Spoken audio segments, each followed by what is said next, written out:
ವಾಸುದೇವಾಯ ನಮಃ.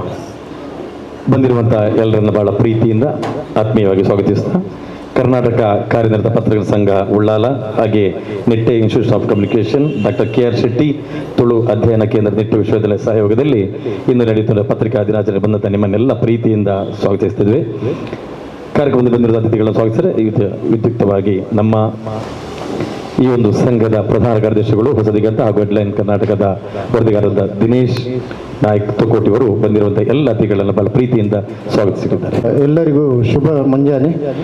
ಇವತ್ತು ನಿಟ್ಟೆ ಮತ್ತು ಉಳ್ಳಾಲ ತಾಲೂಕು ಪತ್ರಕರ್ತರ ಸಂಘದ ಸಹಯೋಗದಲ್ಲಿ ಇಲ್ಲಿ ಆಯೋಜಿಸಿರುವ ಪತ್ರಿಕಾ ದಿನಾಚರಣೆಗೆ ಬಂದಿರುವಂತಹ ನಿಮ್ಮೆಲ್ಲರಿಗೂ ಸ್ವಾಗತವನ್ನು ಬಯಸುತ್ತಾ ಈ ಕಾರ್ಯಕ್ರಮದ ಉದ್ಘಾಟನೆಗೆ ನಮ್ಮ ಆತ್ಮೀಯರು ತಾರನಾಥ ಗಟ್ಟಿಯವರು ಬಂದಿದ್ದಾರೆ. ಪ್ರಸಕ್ತ ಅವರು ತುಳು ಸಾಹಿತ್ಯ ಅಕಾಡೆಮಿಯ ಅಧ್ಯಕ್ಷರಾಗಿ ಕಾರ್ಯನಿರ್ವಹಿಸುತ್ತಿದ್ದಾರೆ. ಕಳೆದ ಅನೇಕ ವರ್ಷಗಳಿಂದ ಅವರು ಪತ್ರಕರ್ತರಾಗಿ ಅನೇಕ ಪತ್ರಿಕೆಯಲ್ಲಿ ವರದಿಗಾರರಾಗಿ ದುಡಿದು ಈಗ ರಾಜ್ಯದ ಖ್ಯಾತ TV9ನಂತಹ ವಾಹಿನಿಯಲ್ಲಿ ಸಹ ಜಿಲ್ಲೆಯ ಪ್ರಧಾನ ವರದಿಗಾರರಾಗಿದ್ದರು. ಹಾಗೆ ಜನಶ್ರೀ ಈ ಥರ ಅನೇಕ ಮಾಧ್ಯಮಗಳಲ್ಲಿ ಸೇವೆ ಸಲ್ಲಿಸಿದ ವ್ಯಕ್ತಿಯಾಗಿದ್ದಾರೆ. ನಾನು ಗೌರವಿಸುವ ಒಂದು ಈ ಪತ್ರಿಕೆಯ ಮೌಲ್ಯಗಳನ್ನು ಎತ್ತಿ ಹಿಡಿದಿರುವಂಥ ವ್ಯಕ್ತಿಯಾಗಿದ್ದು ಅವರು ನಮ್ಮ ಹಿರಿಯರಾಗಿ ಮೊದಲು ಈ ರಾಜ್ಯ ಮಟ್ಟದ ವಾಹಿನಿಯಲ್ಲಿ ಇರುವಾಗಲೂ ಸಹ ಅವರ ಮಾತಿಗೆ ಇಮಿಡಿಯೇಟ್ ಆಗಿ ನಾನು ಬೆಲೆ ಕೊಡುತ್ತಿದ್ದೆ. ಈಗಲೂ ಸಹ ಹಾಗೆ, ಯಾಕೆಂದರೆ ಒಂದು ಪತ್ರಿಕಾ ಧರ್ಮದ ಮೌಲ್ಯವನ್ನು ಎತ್ತಿ ಹಿಡಿದಿರುವಂಥ ಆ ವ್ಯಕ್ತಿ, ಅವರಿಗೆ ಆ ಗೌರವ ನಮ್ಮ ಹೃದಯದಲ್ಲಿ ಸದಾ ಇರುತ್ತದೆ. ಈ ಪತ್ರಿಕಾ ದಿನಾಚರಣೆಗೆ ಬಂದಂಥ ಅವರನ್ನು ನಾನು ಈ ಕಾರ್ಯಕ್ರಮಕ್ಕೆ ಹೃತ್ಪೂರ್ವಕವಾಗಿ ಸ್ವಾಗತಿಸುತ್ತಿದ್ದೇನೆ. ಅವರಿಗೆ ನಮ್ಮ ನಿಕಟಪೂರ್ವಕ್ಕೆ ಪ್ರೆಸ್ ಕ್ಲಬ್ ಅಧ್ಯಕ್ಷರಾದಂತಹ ವಸಂತ್ ಎನ್ ಕೊನಾಜಿ ಅವರು ಪುಷ್ಪವನ್ನು ನೀಡಿ ಶಾಲು ಹೊದಿಸಿ ಗೌರವಿಸಬೇಕಾಗಿ ತಮ್ಮನ್ನು ಕೊಡ್ತಾ ಇದ್ದೇನೆ.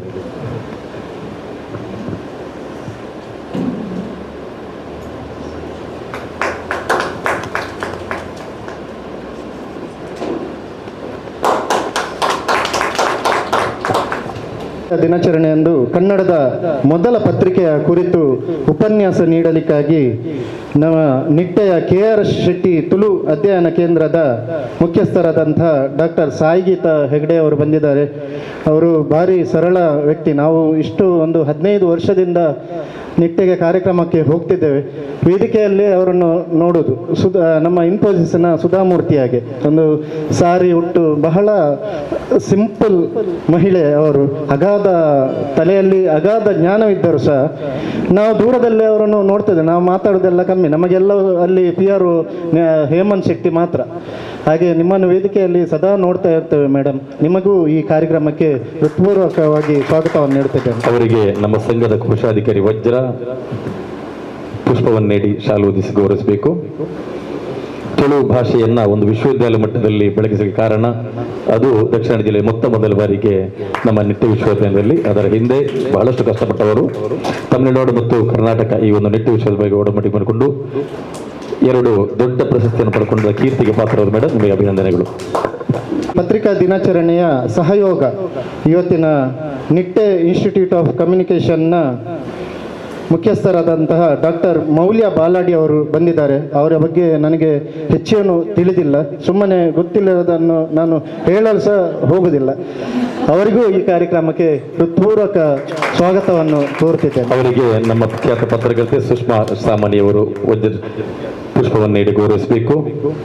ಪತ್ರಿಕೋದ್ಯಮದಲ್ಲಿ ನಿಟ್ಟೆ ವಿಶ್ವವಿದ್ಯಾಲಯಕ್ಕೆ ಬಹಳ ದೊಡ್ಡ ಹೆಸರು ಮೌಲ್ಯ ಅವರು ಬಂದ ಬಳಿಕ ಬಹಳಷ್ಟು ಕ್ರಾಂತಿಕಾರಿ ಬದಲಾವಣೆ ತಂದಿದ್ದಾರೆ. ಕಾರ್ಯಾಗಾರಗಳು ಬೇರೆ ಬೇರೆ ಕಡೆ ತಮ್ಮ ಮಕ್ಕಳನ್ನು ಸೇರಿಸಿಕೊಂಡು ವಿವಿಧ ಕಡೆಯಲ್ಲಿ ತೆರಳಿ ಅಧ್ಯಯನದ ಮೂಲಕ ಆ ಒಂದು ಸಂಸ್ಥೆಗೆ ದೊಡ್ಡ ಮಟ್ಟದ ಹೆಸರನ್ನು ಕೊಟ್ಟಿದ್ದೀರಿ ಮೇಡಮ್, ನಿಮಗೆ ಅಭಿನಂದನೆಗಳು. ಕಾರ್ಯಕ್ರಮದ ಅಧ್ಯಕ್ಷತೆಯನ್ನು ವಹಿಸಿದ್ದಾರೆ ನಮ್ಮ ಉಳ್ಳಾಲ ಕಾರ್ಯನಿರತ ಪತ್ರಕರ್ತರ ಸಂಘದ ಪ್ರೀತಿಯ ಅಧ್ಯಕ್ಷರಾದಂಥ ಶಶಿಧರ ಪಯ್ಯತ್ ಬೈಲ್ ಅವರು. ಪತ್ರಕರ್ತರ ಸಂಘ ಅಂದರೆ ಬಹಳ ಸುಲಭ ಅಂತ ಅಂದ್ಕೊಳ್ತೀರಿ, ಆ ಸಂಘವನ್ನು ಮುನ್ನಡೆಸಲು ಭಾರಿ ಕಷ್ಟ ಉಂಟು. ಆ ಸಂಘವನ್ನು ಕಳೆದ ವರ್ಷದಿಂದ ಧೈರ್ಯದಿಂದ ಮುನ್ನಡೆಸುತ್ತಿರುವ ನಮ್ಮ ಅಧ್ಯಕ್ಷರಾದಂಥ ಶಶಿಧರ್ ಪಯ್ಯತ್ ಬೈಲ್ ಅವರಿಗೂ ಈ ಕಾರ್ಯಕ್ರಮಕ್ಕೆ ಹೃತ್ಪೂರ್ವಕವಾಗಿ ಸ್ವಾಗತ ಬಯಸುತ್ತಿದ್ದೇನೆ. ಶಶಿಧರ ಪ್ರೀತಲೋನ ನಮ್ಮ ಜಿಲ್ಲಾ ಸಮಿತಿಗೆ ಇಲ್ಲಿಂದ ಆಯ್ಕೆಯಾಗಿ ಹೋದವರು ಆರಿಫ್ ಕಲ್ಕಟ್ ಅವರು. ತಾವುಗಳು ಪುಷ್ಪ ನೀಡಿ ಶಾಲು ಓದಿಸಿ ಗೌರವಿಸಬೇಕು. ಉಳ್ಳಾಲ ಕಾರ್ಯದ ಪತ್ರ ಸಂಘದ ಈ ಬಾರಿ ಪ್ರತಿನಿಧಿಯಾಗಿ ಹೋದವರು ಆರಿಫ್ UR ಕಲ್ಕಟ್ ಅವರು, VL ಟಿವಿಯ ಮಾಲೀಕರು. ಹಾಗೆ ಕಾರ್ಯಕ್ರಮದ ನಿರೂಪಣೆ ಮಾಡುತ್ತಿರುವಂತಹ ವಿಜಯ ಕರ್ನಾಟಕದ ಹಿರಿಯ ವರದಿಗಾರರು, ಈ ಉಳ್ಳಾಲ ಪತ್ರಕರ್ತರ ಸಂಘದ ಉಪಾಧ್ಯಕ್ಷರಾಗಿರುವಂತಹ ಸತೀಶ್ ಕುಮಾರ್ ಪುಂಡಿಕಾಯಿ ಅವರಿಗೂ ಸ್ವಾಗತವನ್ನು ಬಯಸುತ್ತಾ, ಸಂಘದ ಕಾರ್ಯಕಾರಿ ಸದಸ್ಯರು, ಎಲ್ಲ ನನ್ನ ಆತ್ಮೀಯ ಸಹೋದ್ಯೋಗಿಗಳು ಹಾಗೂ ಇಲ್ಲಿ ಬಂದಿರುವಂತಹ ನಿಟ್ಟೆ ಇನ್ಸ್ಟಿಟ್ಯೂಟ್ ಆಫ್ ಕಮ್ಯುನಿಕೇಷನ್ನ ವಿದ್ಯಾರ್ಥಿಗಳು, ಅಧ್ಯಾಪಕರು, ಎಲ್ಲ ಸಿಬ್ಬಂದಿಗಳಿಗೆ ಒಂದೇ ಮಾತಲ್ಲಿ ಸ್ವಾಗತ ಬಯಸ್ತಿದ್ದೇನೆ. ಅದು ಖ್ಯಾತಿವಂತವರು, ಹೊಸವರು, ಬೇರೆ ಬೇರೆ ಪುಸ್ತಕವನ್ನು ಬರೆದಂತಹ ಮಿಂಚಿದವರು ನಮ್ಮ ಬಶೀರ್ ಕಲ್ಕಟ್ ಹಿರಿಯರು. ತಾವುಗಳು ಬಂದು ದಿನೇಶ್ ಎಂ ನಾಯ್ಕರವರಿಗೆ ಪುಷ್ಪವನ್ನು ನೀಡಿ ಗೌರವಿಸಬೇಕಾಗಿ ತಮ್ಮಲ್ಲಿ ಪ್ರೀತಿಯಿಂದ ವಿನಂತಿಸಿಕೊಳ್ತಾ ಇದ್ದೇವೆ. ಬಶೀರ್ ಕಲ್ಕಟ್ ಅವರು.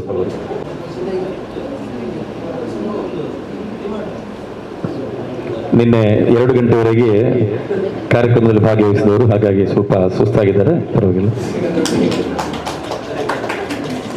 ಬರಲಿಕ್ಕಿದ್ದಾರೆ ಮೇಡಮ್. ನಮಸ್ಕಾರ. ವೇದಿಕೆಯಲ್ಲಿರುವ ಎಲ್ಲ ಆತ್ಮೀಯರಿಗೆ ಮತ್ತು ಎದುರಿರುವ ನನ್ನ ಸಹೋದ್ಯೋಗಿಗಳಿಗೆ ಮತ್ತು ಪತ್ರಕರ್ತ ಮಿತ್ರರಿಗೆ ಕನ್ನಡ ಪತ್ರಿಕಾ ದಿನಾಚರಣೆಯ ಶುಭಾಶಯವನ್ನು ಕೋರ್ತಾ, ಜುಲೈ 1ಕ್ಕೆ ನಾವು ಕನ್ನಡ ಪತ್ರಿಕಾ ದಿನಾಚರಣೆಯನ್ನು ಆಚರಿಸಿದ್ವಿ. ಆ ಪ್ರಯುಕ್ತ ನಮ್ಮ ಸಂಸ್ಥೆಯಲ್ಲೂ ಕೂಡ ನಾವು ಆಚರಣೆಯನ್ನು ಮಾಡಲಿಲ್ಲ.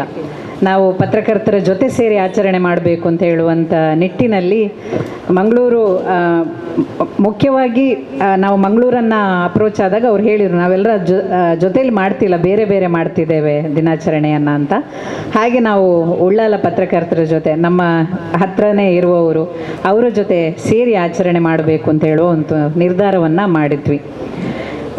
ಬಹುಶಃ ನಾವು ಸಾಯಿಗೀತಾ ಮೇಡಮನ್ನು, ಅವರೇ ನಮ್ಮನ್ನು ನಾವು ಜೊತೇಲಿ ಮಾಡಬೇಕು ಅಂತ ಸಂಪರ್ಕ ಮಾಡಿದ್ದು. ಮಾಡಿದಾಗ ಸಾಯಿಗೀತಾ ಮೇಡಮ್ ಹೇಳಿದರು, ನಾನು ಮಂಗಳೂರು ಸಮಾಚಾರದ ಬಗ್ಗೆ ಮಾತಾಡ್ತೇನೆ ಅಂತ ಹೇಳಿದರು. ಬಹುಶಃ ಯಾಕೆ ಇವತ್ತಿಗೂ ನಾವು ಮಂಗಳೂರು ಸಮಾಚಾರದ ಬಗ್ಗೆ ಮಾತಾಡಬೇಕು ಅಂತಂದರೆ, ಬಹುಶಃ ಇತಿಹಾಸ ಇಲ್ಲದೆ ಭವಿಷ್ಯ ಖಂಡಿತವಾಗ್ಲೂ ಇಲ್ಲ. ಇತಿಹಾಸದ ಮೇಲೆ ಎಲ್ಲ ಭವಿಷ್ಯ ನಿಂತಿರೋದು ಅಂತ ಹೇಳುವಂಥ ಒಂದು ಆಶಯವನ್ನು ಇಟ್ಟುಕೊಂಡು ಇವತ್ತಿಗೂ ಕೂಡ ಮಂಗಳೂರು ಸಮಾಚಾರದ ಇತಿಹಾಸ, ಕನ್ನಡ ಪತ್ರಿಕೋದ್ಯಮ ಬೆಳೆದು ಬಂದಂಥ ರೀತಿ, ಇವತ್ತಿಗೆ ಕನ್ನಡ ಪತ್ರಿಕೋದ್ಯಮ ಹೇಗಿದೆ ಅನ್ನೋದನ್ನು ಅವಲೋಕಿಸೋದು ತುಂಬ ಮುಖ್ಯ ಆಗ್ತದೆ ಅಂತ. ಇವತ್ತು ವಿದ್ಯಾರ್ಥಿಗಳಿಲ್ಲ, ಬಹುಶಃ ಇದೊಂಥರ ಇಂಟ್ರಾಸ್ಪೆಕ್ಷನ್ದಾಗೆ, ಆತ್ಮವಿಮರ್ಶೆ ಅನ್ನೋ ಥರದ ಒಂದು ಸಂವಾದದ ರೀತಿಯಲ್ಲಿ ಖಂಡಿತವಾಗ್ಲೂ ಆದರೆ ಇನ್ನೂ ಒಳ್ಳೆಯದು ಅಂತ ನಾನು ಅಂದ್ಕೊಳ್ತೇನೆ. ಮೊನ್ನೆ ನರೇಂದ್ರ ರೈ ದೇರ್ಲರು ಮೊನ್ನೆ ಭಾನುವಾರ ಒಂದು ಅಂಕಣ ಬರೆದಿದ್ರು. ಅದರಲ್ಲಿ ಅವರು ಹೀಗೆ ವಿಚಾರ ಹೇಳ್ತಾರೆ, ಅಂದರೆ ಇವತ್ತೊಂದು ಬಿಳಿ ಹಾಳೆಯನ್ನು ಇಟ್ಕೊಂಡು ನಾವೆಲ್ಲರೂ ಓದುಗರು, ಪತ್ರಿಕೋದ್ಯಮ ಓದುಗರು ಮತ್ತು TV ನೋಡುಗರು, ಎಲ್ಲಿಯಾದರೂ TVಯನ್ನು ನೋಡ್ತಾ ಅಥವಾ ಪತ್ರಿಕೆಯನ್ನು ಓದ್ತಾ ಕೂತ್ಕೊಂಡು ಪತ್ರಿಕೆಯನ್ನು ಓದ್ತಾ ಈ ನೆಗೆಟಿವ್ ನ್ಯೂಸಸ್ಗಳೇನಿದೆ, ಮರ್ಡರ್ ಆಗಿರ್ಬೋದು, ಸಾವು ಆಗಿರ್ಬೋದು, ಅಥವಾ ಬೇರೆ ಯಾವುದಾದ್ರೂ ಓಡಿ ಹೋಗುವಂಥದ್ದು, ಅಥವಾ ಕೋಮು ವಿವಾದಗಳ ಯಾವುದಾದ್ರೂ ಸರಿ ಅಂಥ ನ್ಯೂಸ್ಗಳನ್ನು ನೋಡ್ತಾ ಒಂದು ಸ್ವಲ್ಪ ಟಿಕ್ ಆಗ್ತಾ ಹೋಗಿ ಬಿಳಿ ಹಾಳೆಯ ಮೇಲೆ ಒಂದು ಪತ್ರಿಕೆಯನ್ನು ಮಡಚಿದ ಮೇಲೆ ಅಥವಾ ಒಂದು ಚಾನೆಲನ್ನು ನೋಡಿದ ಮೇಲೆ ಸಂಜೆ ಹೊತ್ತಲ್ಲಿ ಅದು ಎಷ್ಟು ಟಿಕ್ ಮಾರ್ಕ್ ಆಗ್ತದೆ, ಆ ಬಿಳಿ ಹಾಳೆ ಎಷ್ಟು ಕವರ್ ಆಗ್ತದೆ ಅಂತ ಒಂದ್ಸಲ ಅವಲೋಕನ ಮಾಡುವ ನಾವೆಲ್ಲರೂ, ಓದುಗರು ಪತ್ರಕರ್ತರು ಕೂಡ. ಅಂದರೆ ಅವ್ರೇನು ಹೇಳಲಿಕ್ಕೆ ಪ್ರಯತ್ನ ಮಾಡ್ತಿದ್ರು ಅಂತ ಹೇಳಿದರೆ, ಬಹುಶಃ ಇವತ್ತು ತುಂಬ ನೆಗೆಟಿವ್ ನ್ಯೂಸ್ಗಳನ್ನು ನಾವು ನೋಡ್ತಾ ಇದ್ದೇವೆ. ಬೇಡ ಅಂತ ಹೇಳಿದರೂ ಕೂಡ ನೆಗೆಟಿವ್ ನ್ಯೂಸ್ಗಳು ಇವತ್ತು ಮಾಧ್ಯಮದಲ್ಲಿ ಬರ್ತಾ ಇದೆ. ಹಾಗೆಂತೇಳಿ ನೆಗೆಟಿವ್ ಮಾತ್ರ ನಡೀತಾ ಇದೆಯಾ? ಖಂಡಿತವಾಗ್ಲೂ ಇಲ್ಲ. ಇನ್ನೂ ಒಂದಷ್ಟು ಒಳ್ಳೆಯ ವಿಷಯಗಳು, ಸೃಜನಾತ್ಮಕವಾಗಿರುವಂಥದ್ದು ಅಥವಾ ಪಾಸಿಟಿವ್ ಆಗಿರುವಂಥ ವಿಷಯಗಳು ಸಾಕಷ್ಟು ನಡೀತಾ ಇದೆ. ಜರ್ನಲಿಸಮನ್ನು ಜರ್ನಲಿಸಮನ್ನು ಮಾಡುವಂಥ, ಪತ್ರಿಕೋದ್ಯಮವನ್ನು ಮಾಡುವಂತಹ ಒಂದು ಪ್ರಯತ್ನವನ್ನು ಎಲ್ಲರೂ ಮಾಡಬೇಕು. ಮತ್ತು ನಾವು ಶಿಕ್ಷಕರಾಗಿ, ಪತ್ರಿಕೋದ್ಯಮದ ಶಿಕ್ಷಕರಾಗಿ ನಾವು ಕೂಡ ಮಕ್ಕಳಲ್ಲಿ ಈ ಥರದ ಒಂದು ಪಾಸಿಟಿವ್ ಒಂದು ಯೋಚನೆ ಏನಿದೆ ಅದನ್ನು ಖಂಡಿತವಾಗ್ಲೂ ಕೊಡಬೇಕು ಅಂತ ಹೇಳುವಂಥದ್ದು. ತುಂಬ ಪ್ರಾಮಾಣಿಕವಾಗಿ ಹೇಳ್ತೇನೆ ಸರ್ ಎಲ್ಲ ಪತ್ರಕರ್ತ ಮಿತ್ರರಿಗೆ. ಒಂದು ದುರಂತ ಏನು ಅಂತ ಹೇಳಿದರೆ, ಇತ್ತೀಚೆಗೆ ಪತ್ರಿಕೋದ್ಯಮಕ್ಕೆ ಬರುವ ಯಾವ ವಿದ್ಯಾರ್ಥಿಗಳು ಕೂಡ ಮಾಧ್ಯಮಕ್ಕೆ ಹೋಗಲಿಕ್ಕೆ ಕೇಳ್ತಾ ಇಲ್ಲ ಸರ್. ಇದು ತುಂಬ ತುಂಬ ತುಂಬ ಪ್ರಾಮಾಣಿಕವಾಗಿ ನಾನು ಇದನ್ನು ಹೇಳ್ತಾ ಇದ್ದೇನೆ. ಅವರು ಅಡ್ವರ್ಟೈಸ್ಮೆಂಟ್ ಏಜೆನ್ಸಿಗಳಿಗೆ ಹೋಗ್ತಾರೆ, ಅವರು PR ಏಜೆನ್ಸಿಗಳಿಗೆ ಹೋಗ್ತಾರೆ, ಅವರು ಡಿಸೈನರ್ಸ್ ಆಗಿ ಹೋಗ್ತಾರೆ, ವಿಡಿಯೋ ಎಡಿಟರ್ಸ್ ಆಗಿ ಹೋಗ್ತಾರೆ, ಆದರೆ ಪತ್ರಕರ್ತರಾಗಿ ಕೆಲಸ ಮಾಡಲಿಕ್ಕೆ ಸ್ವಲ್ಪ ಹಿಂಜರಿತಿದ್ದಾರೆ ಅಂತ. ಬಹುಶಃ ಇದು ಯಾಕೆ ಅಂದರೆ, ಒಂದು ಡೆಫಿನೆಟ್ಲಿ ಸ್ಯಾಲ್ರಿ ಸ್ಕೇಲ್ ಏನಿದೆ ಅದು ಕಡಿಮೆ ಇದೆ ಅಂತ ಹೇಳುವಂಥದ್ದು. ಇನ್ನೊಂದು, ಅವರು ಯಾವುದು ಮೀಡಿಯಾದಲ್ಲಿ ಪಾಸಿಟಿವಿಟಿಯನ್ನು ಕಾಣ್ತಾ ಇಲ್ಲ ಅಂತ ಹೇಳುವಂಥದ್ದು ಕೂಡ ಅಷ್ಟೇ ನಿಜವಾದ್ದು ಅಂತ. ಸೊ ಈ ಥರದ ದ್ವಂದ್ವದಲ್ಲಿ ನಾವೆಲ್ಲ ಪತ್ರಿಕೋದ್ಯಮ ಶಿಕ್ಷಕರಿದ್ದೇವೆ. ಬಹುಶಃ ಪತ್ರಕರ್ತ ಮಿತ್ರರು ನಾವೆಲ್ಲರೂ ಒಂದು ಮ್ಯೂಚುವಲ್ ಆಗಿ ಏನು ಒಂದು ಪಾಸಿಟಿವ್ ಪತ್ರಿಕೋದ್ಯಮದ ಕಡೆಗೆ ಹೆಜ್ಜೆ ಹಾಕೋಣ ಅನ್ನೋ ಆಶಯದೊಂದಿಗೆ ಈ ಪತ್ರಿಕಾ ದಿನಾಚರಣೆಯನ್ನು ನಾವು ಆಚರಿಸೋಣ ಅಂತ ಹೇಳ್ತಾ ನನ್ನ ಮಾತನ್ನು ಮುಗಿಸ್ತಾ ಇದ್ದೇನೆ. ಧನ್ಯವಾದ. ಒಂದು ತಮ್ಮ ಬಂದಿರುವಂಥ ಎಲ್ಲ ಬೇರೆ ಬೇರೆ ಉಪನ್ಯಾಸಕರಿದ್ದೀರಿ, ವಿದ್ಯಾರ್ಥಿಗಳಿದ್ದೀರಿ, ಪತ್ರಿಕೋದ್ಯಮದ ಆಸಕ್ತಿಯನ್ನು ಬೆಳೆಸ್ಕೊಂಡವರಿದ್ದೀರಿ, ಎಲ್ಲ ಫ್ಯಾಕಲ್ಟಿಗಳ ಸಿಬ್ಬಂದಿಗಳು, ಸಂಶೋಧನಾ ವಿದ್ಯಾರ್ಥಿಗಳಿರಬೇಕು. ಒಂದು ಸಂವಾದದ ಜೊತೆಯಲ್ಲಿ ಅದಕ್ಕಿಂತ ನಂತರ ಸಾಗಿದ ಮೇಡಮ್ ಎಲ್ಲ ವಿಷಯ ಮಾತಾಡ್ತಾರೆ, ಕನ್ನಡ ಮೊದಲ ಪತ್ರಿಕೆ ಬಗ್ಗೆ ಮಾತಾಡ್ತಾರೆ. ಅದಕ್ಕಿಂತ ಮುಂಚಿತವಾಗಿ ತಮ್ಮ ಪರಿಚಯವನ್ನು. ನಾನು ಇಲ್ಲೇ ನಿಟ್ಟೆ ಇನ್ಸ್ಟಿಟ್ಯೂಟ್ ಆಫ್ ಕಮ್ಯುನಿಕೇಷನಲ್ಲಿ ಕಳೆದ 5 ವರ್ಷದಿಂದ ಕೆಲಸ ಮಾಡ್ತಾ ಇದ್ದೇನೆ. ನಮ್ಮ ಊರು ಇಲ್ಲೇ ಮಂಜೇಶ್ವರ. ನಮಸ್ತೆ ಸರ್, ನನ್ನ ಹೆಸರು ಪ್ರಜ್ವಲ್ ಅಂತ. ನಾನು ನಿಟ್ಟೆ ಇನ್ಸ್ಟಿಟ್ಯೂಟ್ ಆಫ್ ಕಮ್ಯುನಿಕೇಷನಲ್ಲಿ 3 ವರ್ಷಗಳಿಂದ ಕೆಲಸ ಮಾಡ್ತಾ ಇದ್ದೇನೆ. ನನ್ನ ಊರು ಮೈಸೂರು ಪಕ್ಕ ಮಂಡ್ಯ. ನಾನು ಓದಿದ್ದೆಲ್ಲ ಮೈಸೂರಲ್ಲಿ ಮತ್ತು ಉಜಿರೆಯಲ್ಲಿ. ನಮಸ್ಕಾರ, ನಾನು ಪ್ರಣಮ್ಯ. ನಾನು ಅಸಿಸ್ಟೆಂಟ್ ಪ್ರೊಫೆಸರ್ ಆಗಿ ನಿಟ್ಟೆ ಇನ್ಸ್ಟಿಟ್ಯೂಟ್ ಆಫ್ ಕಮ್ಯುನಿಕೇಷನಲ್ಲಿ 3 ವರ್ಷದಿಂದ ಕೆಲಸ ಮಾಡ್ತಾ ಇದ್ದೇನೆ. ಮಂಜೇಶ್ವರ ಮನೆ.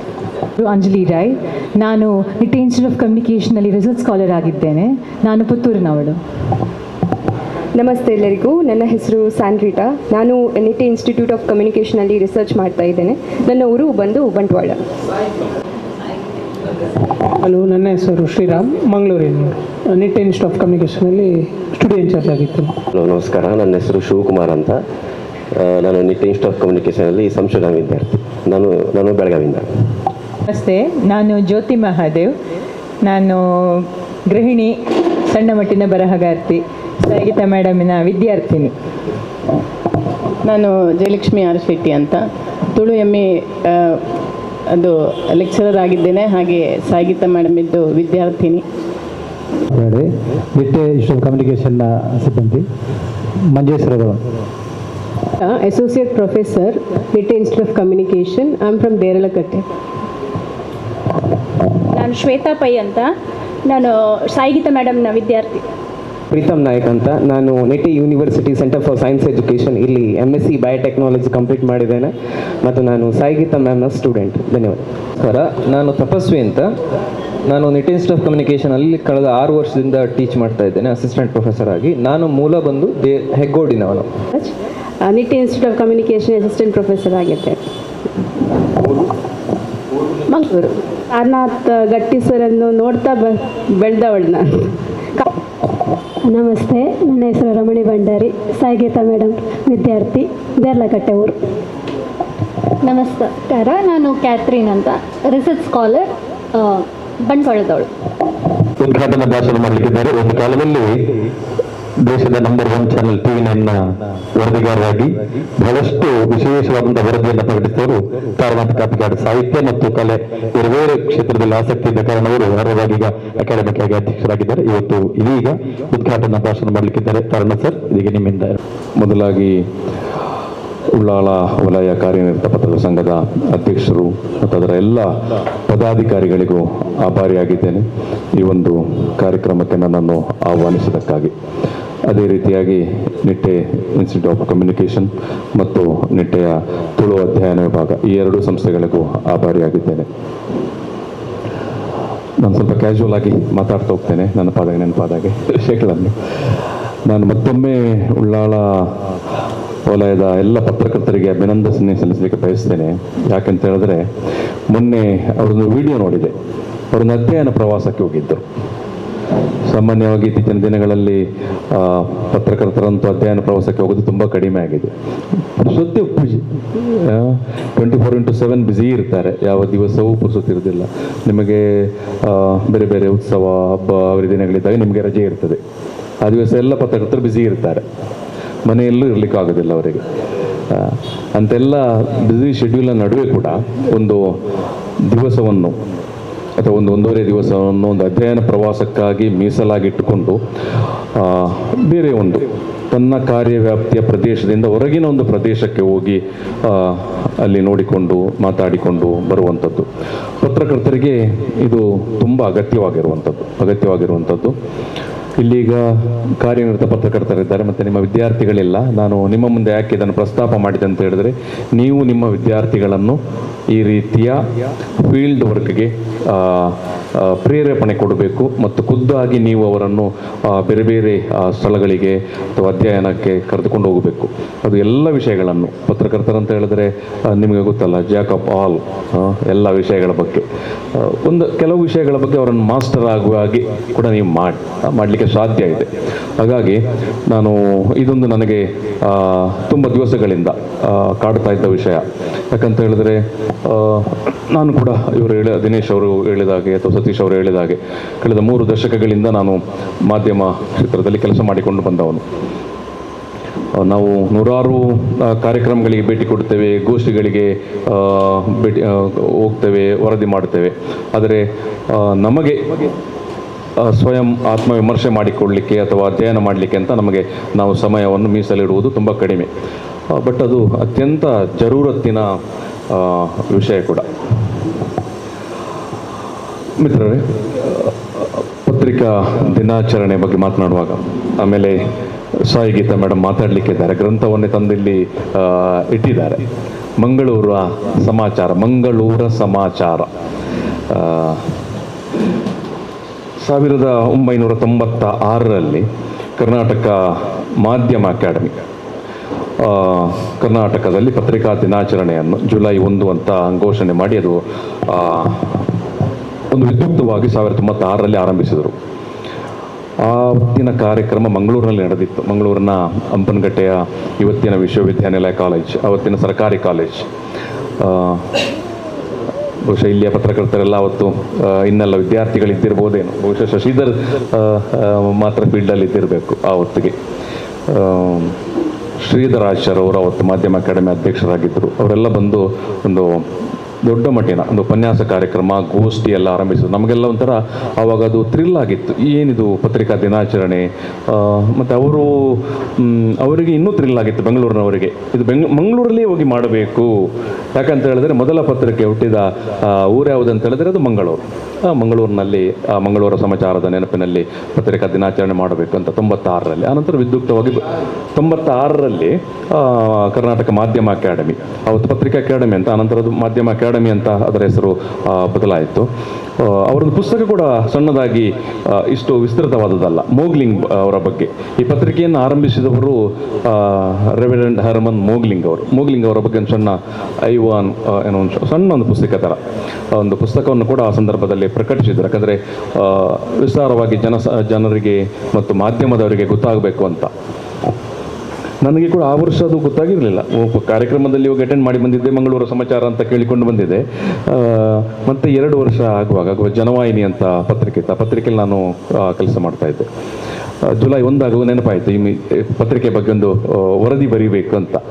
ಸೊ 98ರಲ್ಲಿ ಆಗ ನಾನು ಇದರ ಮೂಲ ಪ್ರತಿ ಇರುವಂಥ ಮಂಗಳೂರಿನ ಥಿಯಾಲಜಿಕಲ್ ಕಾಲೇಜ್ ಬಲ್ಮಠದ ಅಲ್ಲಿ ಹುಡುಕಿಕೊಂಡು ಹೋದಾಗ ಈ ಪುಸ್ತಕದ ಇನ್ನೊಬ್ಬರು ಸಹಲೇಖಕರು ಬೆನೆಟ್ ಅಮ್ಮಣ್ಣ ಅವರೇ ಇದ್ದರು ಗ್ರಂಥಾಲಯದಲ್ಲಿ. ಅವರು ಆ ಪತ್ರಿಕೆಯನ್ನು ತೋರಿಸಿದರು. ಸೊ ನಾನು ಮತ್ತು ಆಮೇಲೆ ಸುಧಾಕರ್ ಯರ್ಮಾಳ ಅಂತ ಇದ್ದರು, ಸುಧಾಕರ್ ಯರ್ಮಾಳ ಫೋಟೋಗ್ರಾಫರ್, ಅವರದೊಂದು ಫೋಟೋ ಎಲ್ಲ ತೆಗೆದರು. ನಾವೊಂದು ವರದಿ ಬರೆದೆವು. ಅದು ಅವತ್ತು ಜನವಾಹಿನಿ ಪತ್ರಿಕೆಯಲ್ಲಿ ಫ್ರಂಟ್ ಪೇಜಲ್ಲಿ ಬಂದಿತ್ತು. ಮತ್ತು ತುಂಬ ಜನಕ್ಕೆ ಅದು ರೀಚ್ ಆಗಿತ್ತು. ಆನಂತರ ಒಂದು 3-4 ವರ್ಷ ನನ್ನ ಹತ್ರ ಅನೇಕ ಮಂದಿ ಫೋನ್ ಮಾಡಿ ಜುಲೈ ಆಗುವಾಗ ಕೇಳ್ತಾ ಇದ್ದರು, ಈ ಪತ್ರಿಕೆ ಎಲ್ಲಿರ್ತದೆ, ಎಲ್ಲಿ ಸಿಗ್ತದೆ, ಅಥವಾ ಅದರ ಬಗ್ಗೆ ಸ್ವಲ್ಪ ಮಾಹಿತಿ ಕೊಡಿ ಅಂತ. ಸೊ ಈ ಸಂದರ್ಭದಲ್ಲಿ ನೆನಪಾಯಿತು. ಈ ಸಂದರ್ಭದಲ್ಲಿ ಈಗ ನಿಮಗೆ ಅದರ ಸಂಪೂರ್ಣ ಜಾತಕವನ್ನು ನೋಡಲಿಕ್ಕೆ, ಓದಲಿಕ್ಕೆ ಈ ಪುಸ್ತಕ ಇದೆ. ಇದಕ್ಕಾಗಿ ನಾನು ಸಾಯಿ ಗೀತಾ ಮೇಡಮ್ ಅವರಿಗೆ ವಿಶೇಷವಾಗಿ ಅಭಿನಂದನೆಯನ್ನು ಸಲ್ಲಿಸ್ತೇನೆ. ಒಂದು ಒಳ್ಳೆಯ ಸಂಶೋಧನಾ ಗ್ರಂಥ ಇದು. ಮಾಧ್ಯಮ ಕ್ಷೇತ್ರದಲ್ಲಿ ಇತ್ತೀಚೆಗೆ ಬಂದಂಥ ಒಂದು ಒಳ್ಳೆಯ ಮತ್ತು ಪ್ರಮುಖ ಅಂತ ಹೇಳಿದ್ರೆ ಒಂಥರ ಮೈಲ್ ಸ್ಟೋನ್, ಒಂದು ಮೈಲಿಗಲ್ಲು ಅಂತ ಹೇಳ್ಬೋದು. ಆ ರೀತಿಯ ಒಂದು ಮಹತ್ವದ ಸಂಶೋಧನಾ ಗ್ರಂಥ ಇದು. ಎಲ್ಲ ಪತ್ರಕರ್ತರು ಮತ್ತು ಎಲ್ಲ ಪತ್ರಿಕೋದ್ಯಮದ ಶಿಕ್ಷಕರು ಒಂದು ಬಾರಿ ನೋಡಲೇಬೇಕಾದಂಥ ಕೃತಿ ಇದು. ಮೋಗ್ಲಿಂಗ್ ಅವರು ನೋಡಿ, ಆ ಕಾಲ, ಆ ದಿನ, ಆ ಸಂದರ್ಭ 1843, ಇವತ್ತಿಗೆ ಸುಮಾರು 184 ವರ್ಷಗಳ ಮೊದಲು ಒಂದು ಪತ್ರಿಕೆಯನ್ನು ಆರಂಭಿಸಬೇಕಂತಿದ್ದರೆ ಅವರ ದೂರದೃಷ್ಟಿತ್ವ ಅಥವಾ ಅವರ ಒಂದು ಚಿಂತನಾ ಕ್ರಮ ಅಥವಾ ಅವರಿಗೆ ಏನೋ ಈ ಊರಿಗೆ ಕೊಡಬೇಕು ಅನ್ನುವಂಥ ಇದ್ದಂಥ ಒಂದು ಆ ಉತ್ಕಟ ಆಶೆ ಅಭಿಲಾಷೆಯಿಂದಾಗಿ ಅವರು ಅವತ್ತು ಪತ್ರಿಕೆ ಮಾಡಲಿಕ್ಕೆ ಆಯಿತು. ಅವತ್ತು ಪತ್ರಿಕೆ ಅದು ಯಾವ ರೀತಿ ಇತ್ತಂತ ಆಮೇಲೆ ಮೇಡಮ್ ಹೇಳ್ತಾರೆ, ನಮಗೆ ಅದು ಮತ್ತೆ ರಿಕಾಲ್ ಆಗ್ತದೆ. ಕಲ್ಲಚ್ಚು ಮುದ್ರಣ ಅಂತ, ಲಿಥೋಗ್ರಫಿ ಪ್ರೆಸ್ ಅಂತ, ಆನಂತರ ಲೆಟರ್ ಪ್ರೆಸ್ ಇತ್ಯಾದಿ ಎಲ್ಲ ಡೆವಲಪ್ ಆಗಿ ಬರುವಂಥದ್ದು. ಒಮ್ಮೆ ಮುದ್ರಣ ಮಾಡಿದರೆ 100ರಷ್ಟು ಮಾತ್ರ ಅದನ್ನು ಅಚ್ಚುವತ್ತಿ ಮಾಡಲಿಕ್ಕೆ ಆಗ್ತಾ ಇದ್ದಂಥದ್ದು. ಅವತ್ತಿನ ಕಾಲಕ್ಕೆ ಆ ಪತ್ರಿಕೆಯನ್ನು ಅವರು ಆರಂಭಿಸಿ, ಅವ್ರ ಪತ್ರಿಕೆಯನ್ನು ಆರಂಭಿಸುವಾಗ ಹೇಳ್ತಾರೆ ನೋಡಿ, ಕಾಲ ಮೇಡಮ್ ಒಂದು ನೆಗೆಟಿವ್ ಸುದ್ದಿ ಬಗ್ಗೆ ಹೇಳಿದರು, ಆ ಬಗ್ಗೆ ನಾನು ಬರ್ತೇನೆ. ಆವತ್ತಿನ ಕಾಲದಲ್ಲೂ ಕೂಡ ಈ ಗಾಳಿ ಸುದ್ದಿ ಎನ್ನುವುದು, ನಾವು ಇವತ್ತು ವಾಟ್ಸ್ಯಾಪ್, ಫೇಸ್ಬುಕ್ ಅಥವಾ ಇನ್ನೇನೋ ಸೋಷಿಯಲ್ ಮೀಡಿಯಾದಲ್ಲಿ ಇದ್ಕೊಂಡು ಎಲ್ಲ ಗಾಳಿ ಸುದ್ದಿ ಎಲ್ಲ ಹರಡ್ತದೆ ಅಂತ ನಾವು ಹೇಳಿಕೊಳ್ಳುತ್ತೇವೆ. ಬಟ್ ಆವತ್ತಿನ ದಿನಮಾನದಲ್ಲಿ ಕೂಡ ಹಾಗೇ ಇತ್ತು. ಆವತ್ತಿನ ದಿನಮಾನ ಅಂತ ಹೇಳಿದ್ರೆ ಒಂದು ಸೋರ್ಸ್ ಇರಲಿಲ್ಲ. ಮೋಗ್ಲಿಂಗ್ ಅವರು ಇದರ ಮೊದಲ ಸಂಪಾದಕೀಯದಲ್ಲಿ ಹೇಳ್ತಾರೆ, ನಾನು ಯಾಕೆ ಪತ್ರಿಕೆ ಆರಂಭಿಸುವುದು ಅಂತ. ಈಗ ಪತ್ರಿಕೆ ಯಾಕೆ ಆರಂಭಿಸಬೇಕು ಅನ್ನೋದನ್ನು ನಿಮ್ಮ ಮುಂದೆ ಇಡಬೇಕಲ್ಲ. ಅವರು ಹೇಳ್ತಾರೆ, ಈ ಊರಿನ ಜನರಿಗೆ ವಿಷಯವನ್ನು ಕೇಳಿಕೊಳ್ಳಬೇಕು ಅಂತ ತುಂಬ ಆಸಕ್ತಿ ಉಂಟು, ಮತ್ತು ಅದನ್ನು ಇನ್ನೊಬ್ಬರಿಗೆ ಹೇಳಿಕೊಳ್ಳಬೇಕು ಅನ್ನುವಂಥ ಕೂಡ ತುಂಬ ಆಸಕ್ತಿ ಉಂಟು ಅಂತ. ಒಂಥರ ಬುದ್ಧಿವಂತರಿದ್ದಾರೆ. ಬಟ್ ಏನಂತ ಹೇಳಿದ್ರೆ, ಒಂದು ಬೆಳಗ್ಗೆ ಏನೋ ಒಂದು ಮಾಹಿತಿ ಇವರಿಗೆ ಸಿಗ್ತದೆ. ಉದಾಹರಣೆಗೆ ಅದು ಬಂದರ್ನಲ್ಲಿ ಆಗುವಾಗ ಈ ರೀತಿ ಮಾತಾಡ್ತಾ ಇರ್ತಾರೆ, ಅದು ಮಧ್ಯಾಹ್ನಕ್ಕೆ ಆಗುವಾಗ ಆ ಸುದ್ದಿ ಮತ್ತಷ್ಟು ಬದಲಾಗ್ತದೆ, ಸಂಜೆ ಅದು ಬಲ್ಮಠಕ್ಕೆ ತಲುಪೋದು ಸಂಪೂರ್ಣ ಬದಲಾಗಿರ್ತದೆ, ಮರುದಿವಸ ಬೆಳಿಗ್ಗೆ ಆಗಿರುವಾಗ ಮತ್ತೆ ಬೇರೆಯೇ ಸುದ್ದಿ ಸೃಷ್ಟಿ ಆಗಿರ್ತದೆ. ಅದಕ್ಕಾಗಿ ನಾನು ಒಂದು ಅಧಿಕೃತವಾದ ಸುದ್ದಿಗಳನ್ನು ಈ ಊರಿನ ಜನರಿಗೆ ತಿಳಿಸಬೇಕು ಅನ್ನೋ ಕಾರಣಕ್ಕಾಗಿ ನಾನು ಇಂಥ ಒಂದು ಪತ್ರಿಕೆಯನ್ನು ಆರಂಭಿಸ್ತಾ ಇದ್ದೇನೆ ಅಂತ ಹೇಳ್ತಾರೆ. ಆ ಪತ್ರಿಕೆಯನ್ನು ನೀವು ನೋಡ್ತಾ ಹೋಗಿ, ಈಗ ನೆಗೆಟಿವ್ ಅಂತ ಸುದ್ದಿ ವಿಚಾರ ಬರುವಾಗ ನಾವು ಇವತ್ತು ಸಹಜವಾಗಿ ಪತ್ರಿಕೆಗಳಲ್ಲಿ ಏನು ಕ್ರೈಮ್ ಸುದ್ದಿಗಳನ್ನು ನೋಡುವಂಥದ್ದು, ನಮಗೆ ಒಮ್ಮೆ ನೋಡುವಾಗ ಬೆಚ್ಚಿ ಬೀಳ್ತೇವೆ. ಇವತ್ತು ಸುಮ್ಮನೆ ಕೂತ್ಕೊಂಡೊಮ್ಮೆ ನೋಡುವಾಗ ಅಯ್ಯೋ ಇಷ್ಟು ಕ್ರೈಮ್ಸ್ ನಮ್ಮ ನಡುವೆ ಆಗ್ತದಲ್ಲ ಅಂತ. ಬಟ್ ಹಿಂದೆ ಆಗ್ತಾ ಇರಲಿಲ್ವಾ? ಹಿಂದೇನೋ ಆಗ್ತಾ ಇತ್ತು. ಅದರ ರಿಪೋರ್ಟ್ ಕಡಿಮೆ ಆಗ್ತಾ ಇತ್ತು. ರಿಪೋರ್ಟಿಂಗ್, ವರದಿ ಮಾಡುವಂಥದ್ದು ಕಡಿಮೆ ಇತ್ತು. ಆ ಪತ್ರಿಕೆಗೆ ಅಥವಾ ಪತ್ರಕರ್ತರಲ್ಲಿ ಒಂದು ಸಣ್ಣ ಡಿಸ್ಟೆನ್ಸ್ ಇತ್ತು, ಒಂದು ಲಕ್ಷ್ಮಣ ರೇಖೆ. ಇಷ್ಟು ತುಂಬ ಏನು ಕ್ರಿಮಿನಲ್ ಸುದ್ದಿಗಳನ್ನು, ಅಪರಾಧ ಸುದ್ದಿಗಳನ್ನು ಕೊಡಬೇಕಾ ಬೇಡವಾ, ಈ ರೀತಿಯೆಲ್ಲ ಒಂದು ಜಿಜ್ಞಾಸೆಗಳೆಲ್ಲ ಇದ್ದಂಥ ಒಂದು ಕಾಲಘಟ್ಟ ಇತ್ತು. ಇವಾಗ ಯಾವುದೇ ಬ್ಯಾರಿಕೇಡ್ ಇಲ್ಲ, ನೀವು ನೋಡ್ತಾ ಇದ್ದೇವೆ. ಬಟ್ ಮೋಗ್ಲಿಂಗ್ ಅವರ ಪತ್ರಿಕೆಯಲ್ಲಿ ಕೂಡ ಏನು ಮಂಗಳೂರ ಸಮಾಚಾರದಲ್ಲಿ ಕೂಡ ಅವರು ವಾರ್ತೆಗಳನ್ನು ವಿಭಾಗ ಮಾಡ್ತಾರೆ.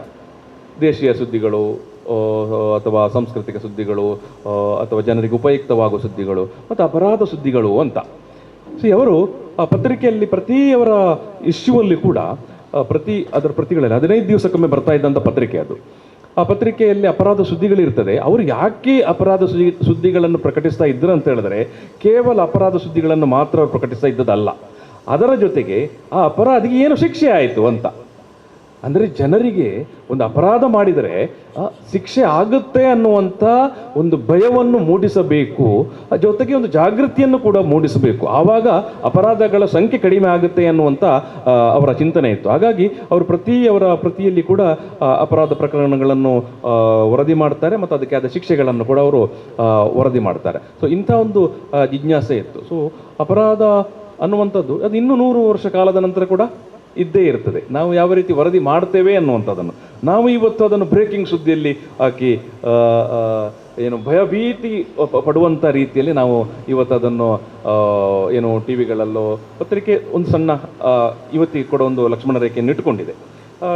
ಟಿ ವಿಗಳದನ್ನೆಲ್ಲ ಮುರಿದು ದಗ ಹೌದು, ಈ ರೀತಿ ಎಲ್ಲ ಇರ್ತದೆ.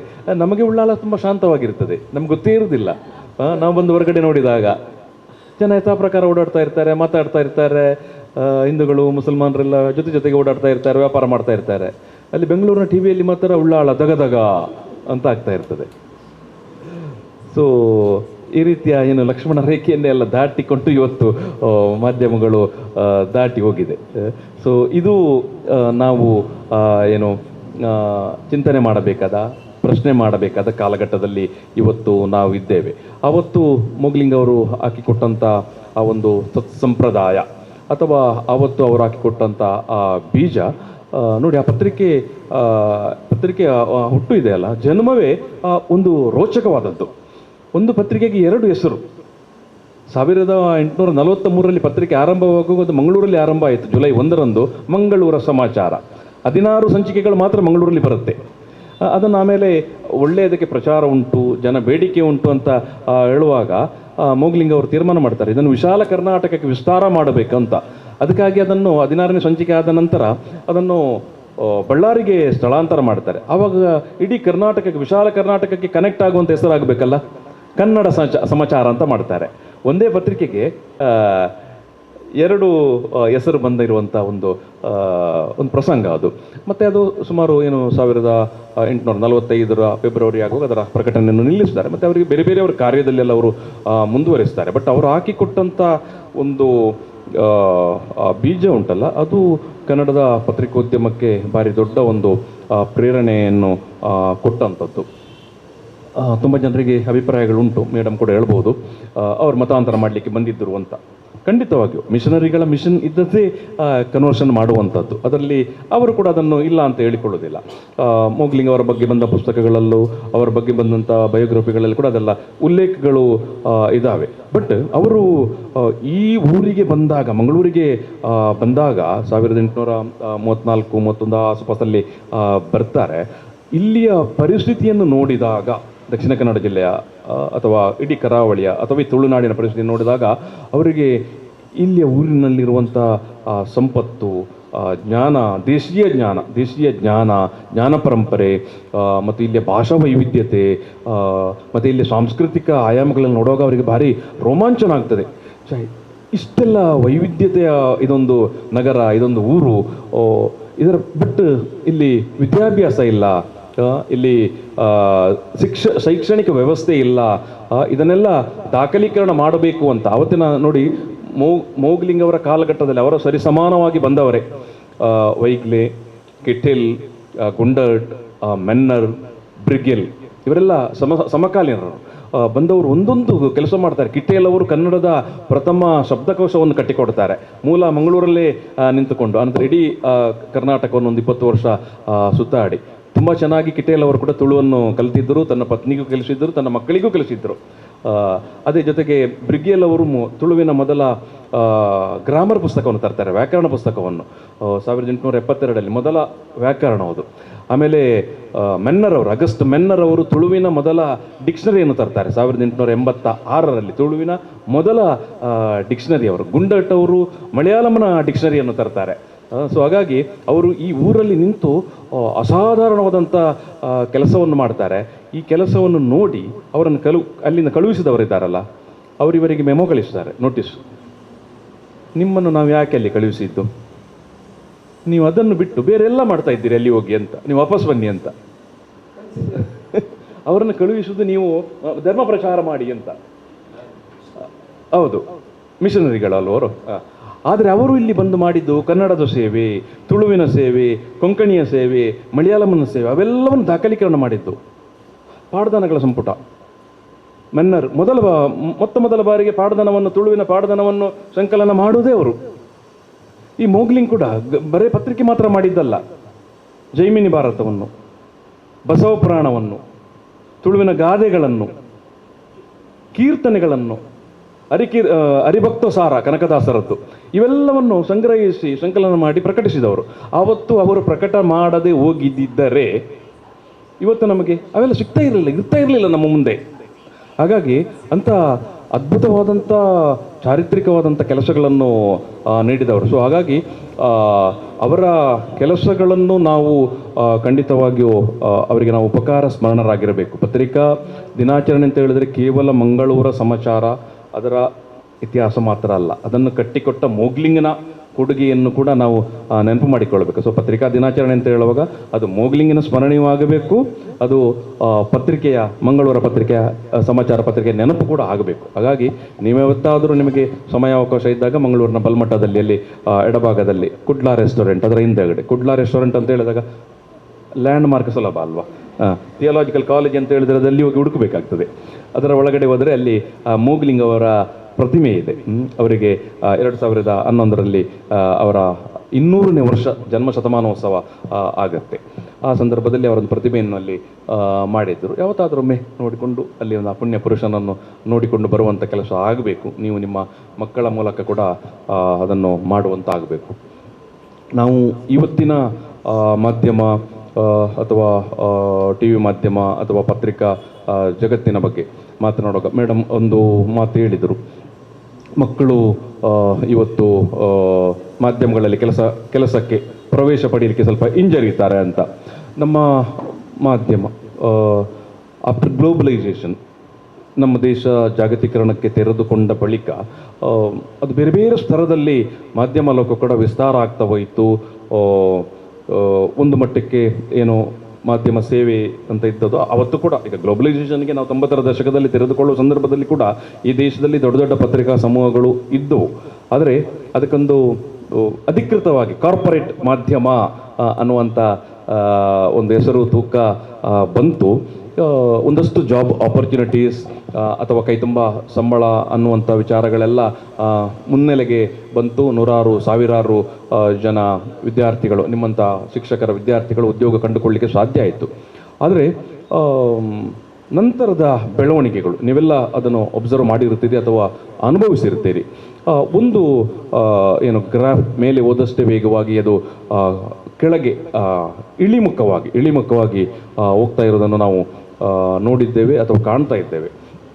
ಹಾಗಾಗಿ ಮಾಧ್ಯಮದಲ್ಲಿನ ಉದ್ಯೋಗ ಸ್ವಲ್ಪ ಮಟ್ಟಿಗೆ ಒಂಥರ ಅದು ಭದ್ರತೆಯೋ ಅಭದ್ರತೆಯೋ ಈ ಎರಡನ್ನು ಕೂಡ ಅದು ಏಕಕಾಲಕ್ಕೆ ಕಾಡ್ತಾ ಇರ್ತದೆ. ನಾನು ಎಲ್ಲಿ ಯಾವ ಸೆಕ್ಟರಲ್ಲಿ ಮಾಧ್ಯಮದಲ್ಲಿ ಕೂಡ ಎಲ್ಲಿ ಕುಳಿತುಕೊಂಡ್ರೆ ಎಲ್ಲಿ ಉದ್ಯೋಗವನ್ನು ಪಡ್ಕೊಂಡ್ರೆ ಭದ್ರತೆ ಉದ್ಯೋಗ ಇರಬಹುದು ಅಂತ.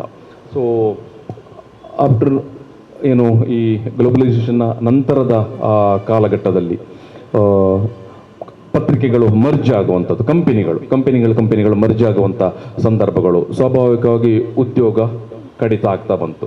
ಅಥವಾ ಪತ್ರಿಕೆಗಳ ಒಂದು ಹಂತದಲ್ಲಿ ಮರ್ಜ್ ಆಗುವಂಥದ್ದು, ಮತ್ತು ಅದರಲ್ಲಿ ಒಂದು ಲೆಸ್ ಆಗುವಂಥದ್ದು, ಕಡಿಮೆ ಆಗುವಂಥದ್ದು, ಇದು ಇಡೀ ಇಂಡಿಯಾದಲ್ಲಿ ನಡೆದಿರುವಂಥ ಅಥವಾ ನಡೀತಾ ಬಂದಂಥ ಘಟನಾವಳಿಗಳು.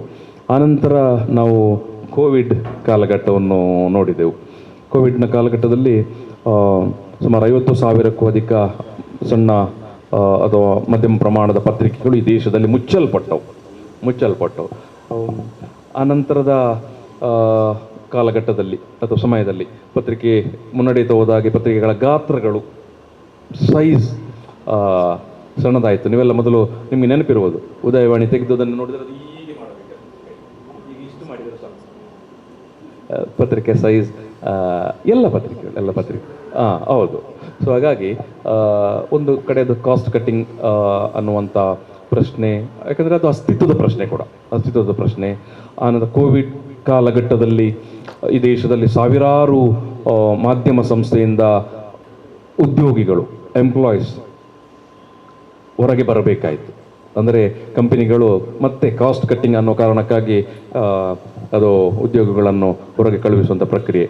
ಬಟ್ ಕೋವಿಡ್ಗಿಂತ ಪೂರ್ವಕಾಲದಲ್ಲಿ ನೀವು ನೋಡಿರ್ತೀರಿ, NDTV ಅಂತ ಸಂಸ್ಥೆಗಳೆಲ್ಲ 100-200 ಮಂದಿ ಕ್ಯಾಮರಾಮನ್ಗಳನ್ನು ಅಥವಾ ವಿಡಿಯೋ ಜರ್ನಲಿಸ್ಟ್ಗಳನ್ನು ಹೊರಗೆ ಕಳುಹಿಸುವಂಥ ಕೆಲಸ ಆರಂಭಿಸಿತ್ತು. ನಂತರ ಅದು ಕೋವಿಡ್ ಒಂದು ಕಾರಣ ಆಯಿತು. ಆನಂತರ ಇವತ್ತಿನ ಸಂದರ್ಭದಲ್ಲಿ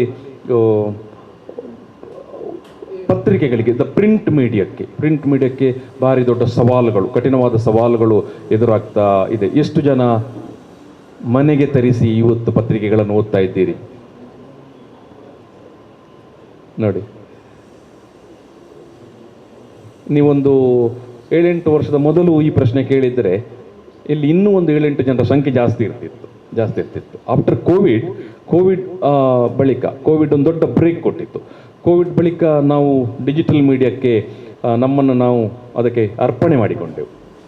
ಅದು ನಮಗೆ ಅರ್ಪಣೆ ಆಗೋದಲ್ಲ. ಸೊ ಆನಂತರದ ಕಾಲಘಟ್ಟದಲ್ಲಿ ನಮ್ಮ ಓದುವ ಪ್ಯಾಟರ್ನ್ ಪತ್ರಿಕೆಯನ್ನು ಓದುವ ಪ್ಯಾಟರ್ನ್ ಅದು ನೋಡುವ ಪ್ಯಾಟರ್ನ್ ಆಗಿ ದೊಡ್ಡ ಮಟ್ಟದಲ್ಲಿ ಪರಿವರ್ತನೆ ಆಗಲಿಕ್ಕೆ ಆರಂಭವಾಯಿತು. ಸೊ ಅದು ಅಟ್ ದ ಸೇಮ್ ಟೈಮ್ ಪತ್ರಿಕೆಗಳಿಗೆ ಮಾತ್ರ ಅಲ್ಲ, ಈವನ್ ಟಿ ವಿ ಚಾನಲ್ಗಳಿಗೆ ಕೂಡ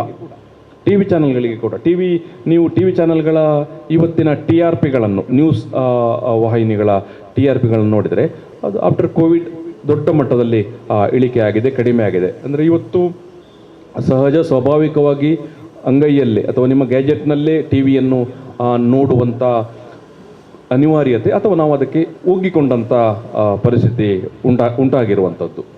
ಸೊ ಹಾಗಾಗಿ ಪತ್ರಿಕಾ ಮಾಧ್ಯಮ ಮತ್ತು ಈವನ್ ಟೆಲಿವಿಷನ್ ಮೀಡಿಯಾ ಒಂದು ಕ್ಲಿಷ್ಟಕರವಾದಂಥ ಅಥವಾ ಒಂದು ಸವಾಲು ಅಂತ ಹೇಳಬೇಕು, ಸವಾಲುನ ಜೊತೆಗೆ ಸಾಗ್ತಾ ಉಂಟು. ಅಟ್ ದ ಸೇಮ್ ಟೈಮ್ ನಾವು ಏನು ಡಿಜಿಟಲ್ ಮೀಡಿಯಾವೇ ಅದೊಂದು ಪರ್ಯಾಯ ಅಂತ ನಂಬಿಕೆ ಅಥವಾ ನಂಬಿಕೊಂಡು ಅದನ್ನೇ ಅಂತಿಮ ಅನ್ನುವಂಥ ಸ್ಥಿತಿಯಲ್ಲೂ ಕೂಡ ಇಲ್ಲ. ಇವತ್ತು ಏನು ಡಿಜಿಟಲ್ ಮೀಡಿಯಾ ಅದು ಸರ್ವವ್ಯಾಪಿ ಆಗಿದ್ದರೂ ಕೂಡ ಅದು ಕೊಡುವಂಥ ಸುದ್ದಿಗಳ ಬಗ್ಗೆ ನಾವು ಅದರಲ್ಲಿ ಬೇರೆ ಬೇರೆ ಕಂಟೆಂಟ್ಗಳನ್ನು ನೋಡ್ತೇವೆ. ಬಟ್ ನಾನು ಬರೀ ಇವತ್ತು ಪತ್ರಿಕಾ ದಿನಾಚರಣೆ ಆಗಿರೋದ್ರಿಂದ ಅದು ಕೊಡುವಂಥ ಕಂಟೆಂಟ್ಗಳ ಬಗ್ಗೆ ನಮ್ಮಲ್ಲಿ ತುಂಬ ಆಕ್ಷೇಪಗಳು ಅಥವಾ ಭಿನ್ನ ಭಿನ್ನ ಅಭಿಪ್ರಾಯಗಳು ಇವತ್ತು ನಾವು ನೋಡ್ತಾ ಇದ್ದೇವೆ, ಕೇಳ್ತಾ ಇದ್ದೇವೆ. ಸೊ ಇದು ಮತ್ತೊಂದು ರೀತಿಯ ಸವಾಲುಗಳು. ಮತ್ತು ಇದನ್ನು ಹೇಗೆ ನಿಯಂತ್ರಣ ಮಾಡಬಹುದು ಅಂತ. ಸೊ ಇದರ ನಿಯಂತ್ರಣದ ಬಗ್ಗೆ ಭಾರತದಂಥ ದೇಶದಲ್ಲಿ ತುಂಬ ಗೊಂದಲಕಾರಿಯಾದಂಥ ಒಂದು ಸನ್ನಿವೇಶ ಪರಿಸ್ಥಿತಿ ಇದೆ. ಸೊ ಯಾವಾಗ ಮೋಗ್ಲಿಂಗ್ ತನಗೆ ತಾನೇ ಒಂದು ಲಕ್ಷ್ಮಣ ರೇಖೆಯನ್ನು ಹಾಕಿಕೊಂಡಿದ್ದನೋ, ನಾವು ಅಂಥ ಲಕ್ಷ್ಮಣ ರೇಖೆಯನ್ನು ಹಾಕಿಕೊಳ್ಳಿಕ್ಕೆ ನಾವು ಸಿದ್ಧರಿಲ್ಲ.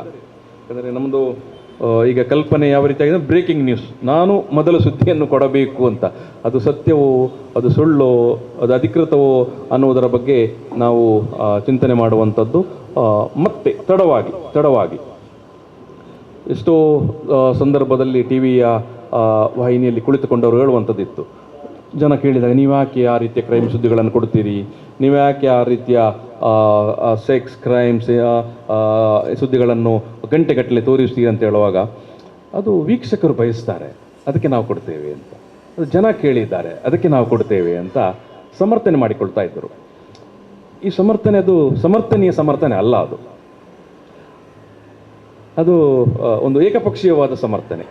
ಆದರೆ ಇವತ್ತು ನೋಡಿ ಅಂಥ ಸುದ್ದಿಗಳನ್ನು ಟಿ ವಿಗಳು ಕೂಡ ಈಗ ಡಿಜಿಟಲ್ ಮಾಧ್ಯಮವನ್ನೇ ನಂಬಿಕೊಳ್ಳುವಂಥ ಪರಿಸ್ಥಿತಿ ಬಂದಿದೆ. ಟಿ ವಿಯನ್ನು ಎಲ್ಲರೂ ಮನೆಯಲ್ಲಿ ಕುತ್ಕೊಂಡು ನೋಡುವಂಥ ಪರಿಸ್ಥಿತಿ ಇಲ್ಲ. ಆ ಕ್ಲಿಪ್ಪಿಂಗ್ಸನ್ನು ಅವರು ಡಿಜಿಟಲ್ ಪ್ಲ್ಯಾಟ್ಫಾರ್ಮಲ್ಲಿ ಹಾಕಿದಾಗ ಅದಕ್ಕೆ ಬರುವಂಥ ಕಮೆಂಟ್ಸ್ ನೋಡಿ, ಜನ ಯಾರು ಕೂಡ ಅದನ್ನು ಸ್ವಾಗತಿಸಿದವರು ಇಲ್ಲ. ಯಾಕೆ ಇದನ್ನು ಪಬ್ಲಿಷ್ ಮಾಡ್ತೀರಿ, ಇದು ಅಗತ್ಯ ಇತ್ತಾ, ಇಷ್ಟೆಲ್ಲ ಪ್ರಶ್ನೆಗಳನ್ನು ಮಾಡ್ತಾರೆ. ಹಾಗಂತ ಹೇಳಿದ ತಕ್ಷಣ ಟಿ ವಿಯವರು ಬದಲು ಮಾಡಿಕೊಳ್ತಾರಾ? ಜನ ಈಗ ನಿರಾಕರಿಸಿದ್ದಾರೆ, ಹಾಗೆ ನಾವು ಬದಲಾಗ್ತೇವೆ ಅಂತ ಹೇಳ್ತಾರಾ? ಹೇಳೋದಿಲ್ಲ. ಹಾಗಾಗಿ ನಾವು ನಮ್ಮ ಲಕ್ಷ್ಮಣ ರೇಖೆಯ ಬಗ್ಗೆ ನಾವು ಮತ್ತೆ ಆಲೋಚನೆ ಮಾಡುವಂಥ, ಚಿಂತನೆ ಮಾಡುವಂಥ ಕೆಲಸಗಳು ಆಗಬೇಕಾಗಿದೆ. ಆ ರೀತಿಯ ಪ್ರಜ್ಞೆಯನ್ನು ನೀವು ನಿಮ್ಮ ವಿದ್ಯಾರ್ಥಿಗಳ ಬಗ್ಗೆ ಮಾಡಿಕೊಡ್ಬೇಕಾಗಿದೆ, ಸೃಷ್ಟಿ ಮಾಡಬೇಕಾಗಿದೆ. ಯಾಕಂತ ಹೇಳಿದ್ರೆ ಓದುಗ ಪ್ರಶ್ನೆ ಮಾಡಿದರೆ, ಈಗ ಪತ್ರಿಕೆಯಲ್ಲೆಲ್ಲ ಏನಾದರೂ ಸ್ವಲ್ಪ ಹೆಚ್ಚು ಕಡಿಮೆ ಆದರೆ ಅಕ್ಷರ ತಪ್ಪಾದರೆ ಕೂಡ ಒಂದು ಕಾಲದಲ್ಲಿ, ಇವತ್ತು ಸ್ವಲ್ಪ ವೇಗದ ಬದುಕು ಆಗಿರುವುದರಿಂದ, ಇಲ್ಲದ್ರೆ ಒಂದು ಸಣ್ಣ ಅಕ್ಷರ ತಪ್ಪಾಗಿದ್ದರೆ ಪತ್ರಿಕೆಗೆ ಒಂದು ಹೌದು ಮುದ್ರಾ ರಾಕ್ಷಸ ಅಂತ ಹೇಳುವಂಥದ್ದು, ಪತ್ರಿಕೆಗೆ ಓದುಗರು ಪತ್ರ ಬರಿತಾ ಇದ್ರು. ಇನ್ನು ಸುದ್ದಿ ತಪ್ಪಾದರೆ ಅಂತೂ ನಿರಂತರವಾಗಿ ಪತ್ರ ಬರಿತಾ ಇದ್ರು. ಆದರೆ ಟಿ ವಿ ಅಂತ ಆಪ್ಷನನ್ನು ಬೆಳೆಸಿಕೊಳ್ಳಿಲ್ಲ. ನಾನು ಕರ್ನಾಟಕವನ್ನು ಉದ್ದೇಶ ಮಾಡಿಕೊಂಡು ಹೇಳುವಂಥದ್ದು.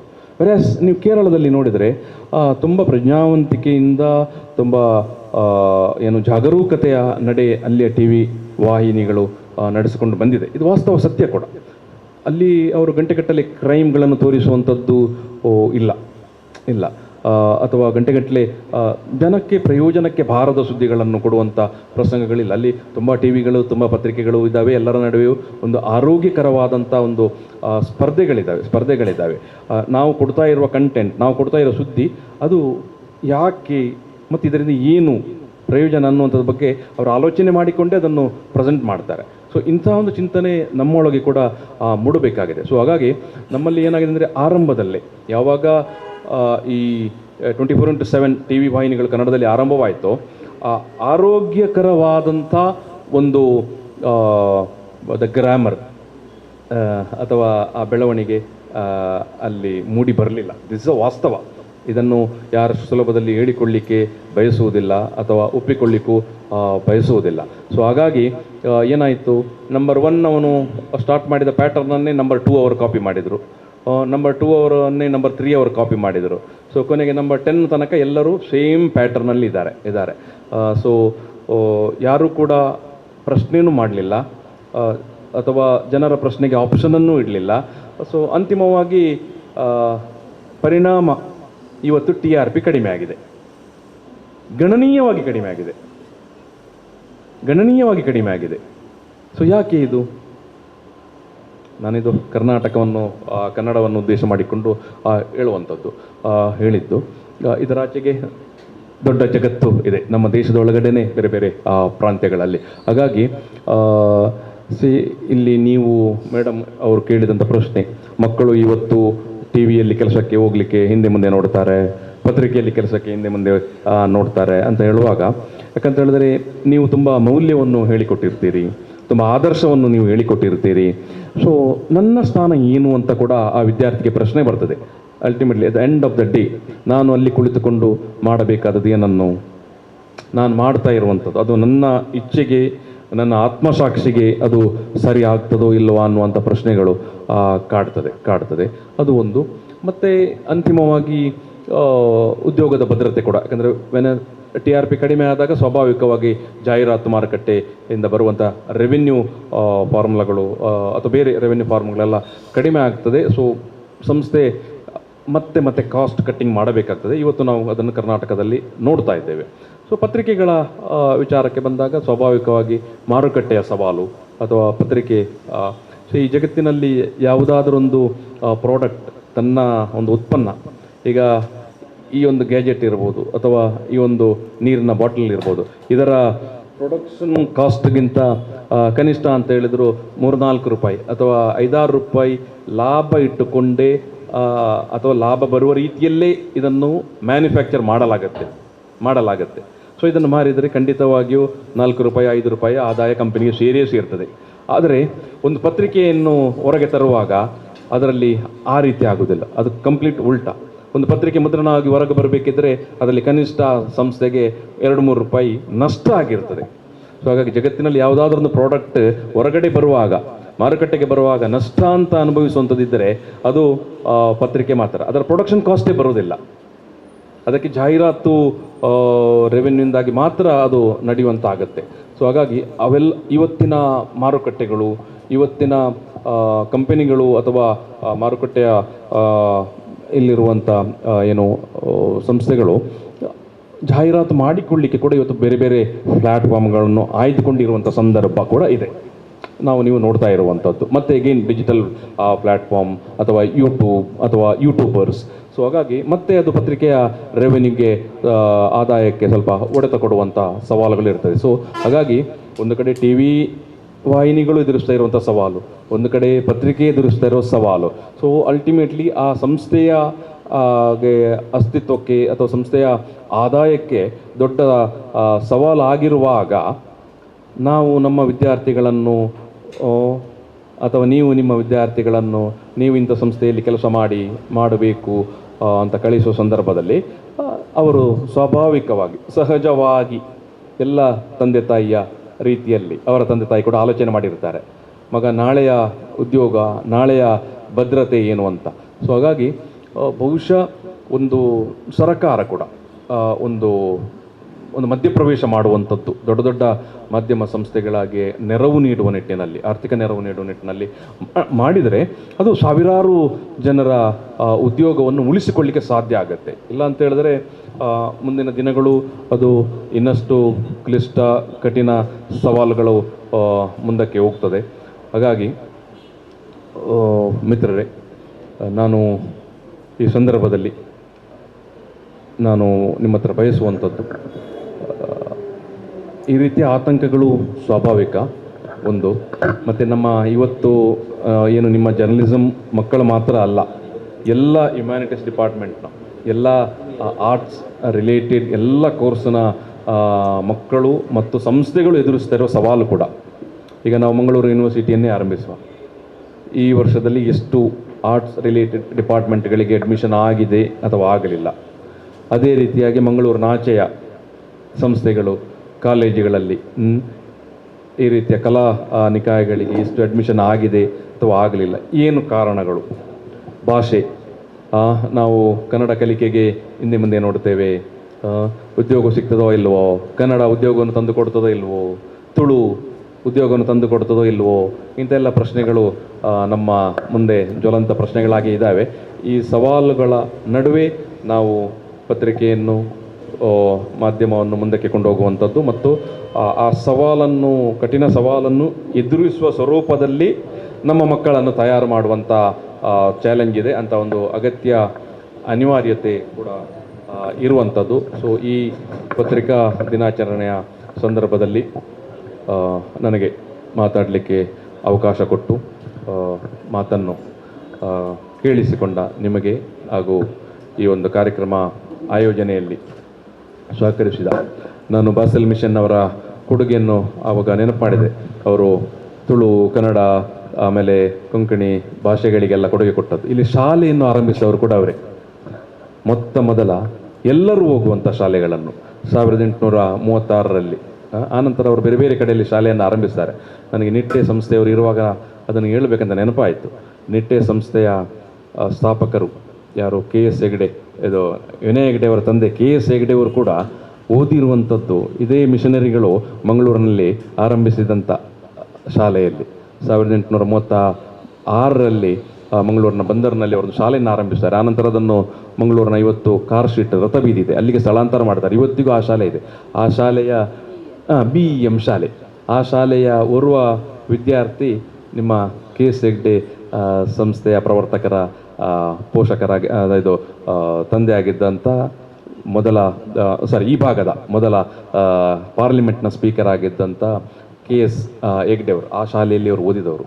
ನಮ್ಮ ಕೈಯಾರ ಕಿಂಜಣ್ಣಯ್ಯರವರು ಕೂಡ ಆ ಶಾಲೆಯಲ್ಲಿ ಓದಿದವರು. ಅಂದರೆ ಅವರು ಶಿಕ್ಷಣಕ್ಕೆ ಕೊಟ್ಟಂಥ ಮಹತ್ವ, ಕೊಡುಗೆ, ಅಂದರೆ ಎಲ್ಲರೂ ಶಾಲೆಗೆ ಬರಬೇಕು ಅನ್ನುವಂಥ ಒಂದು ಆಶಯದ ಜೊತೆಗೆ ಅವರು ಕೆಲಸ ಮಾಡಿದ್ದರು.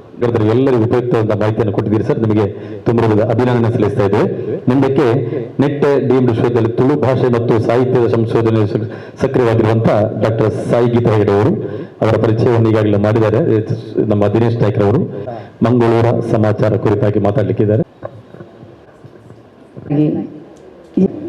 ಮಾಧ್ಯಮ ಮತ್ತು 43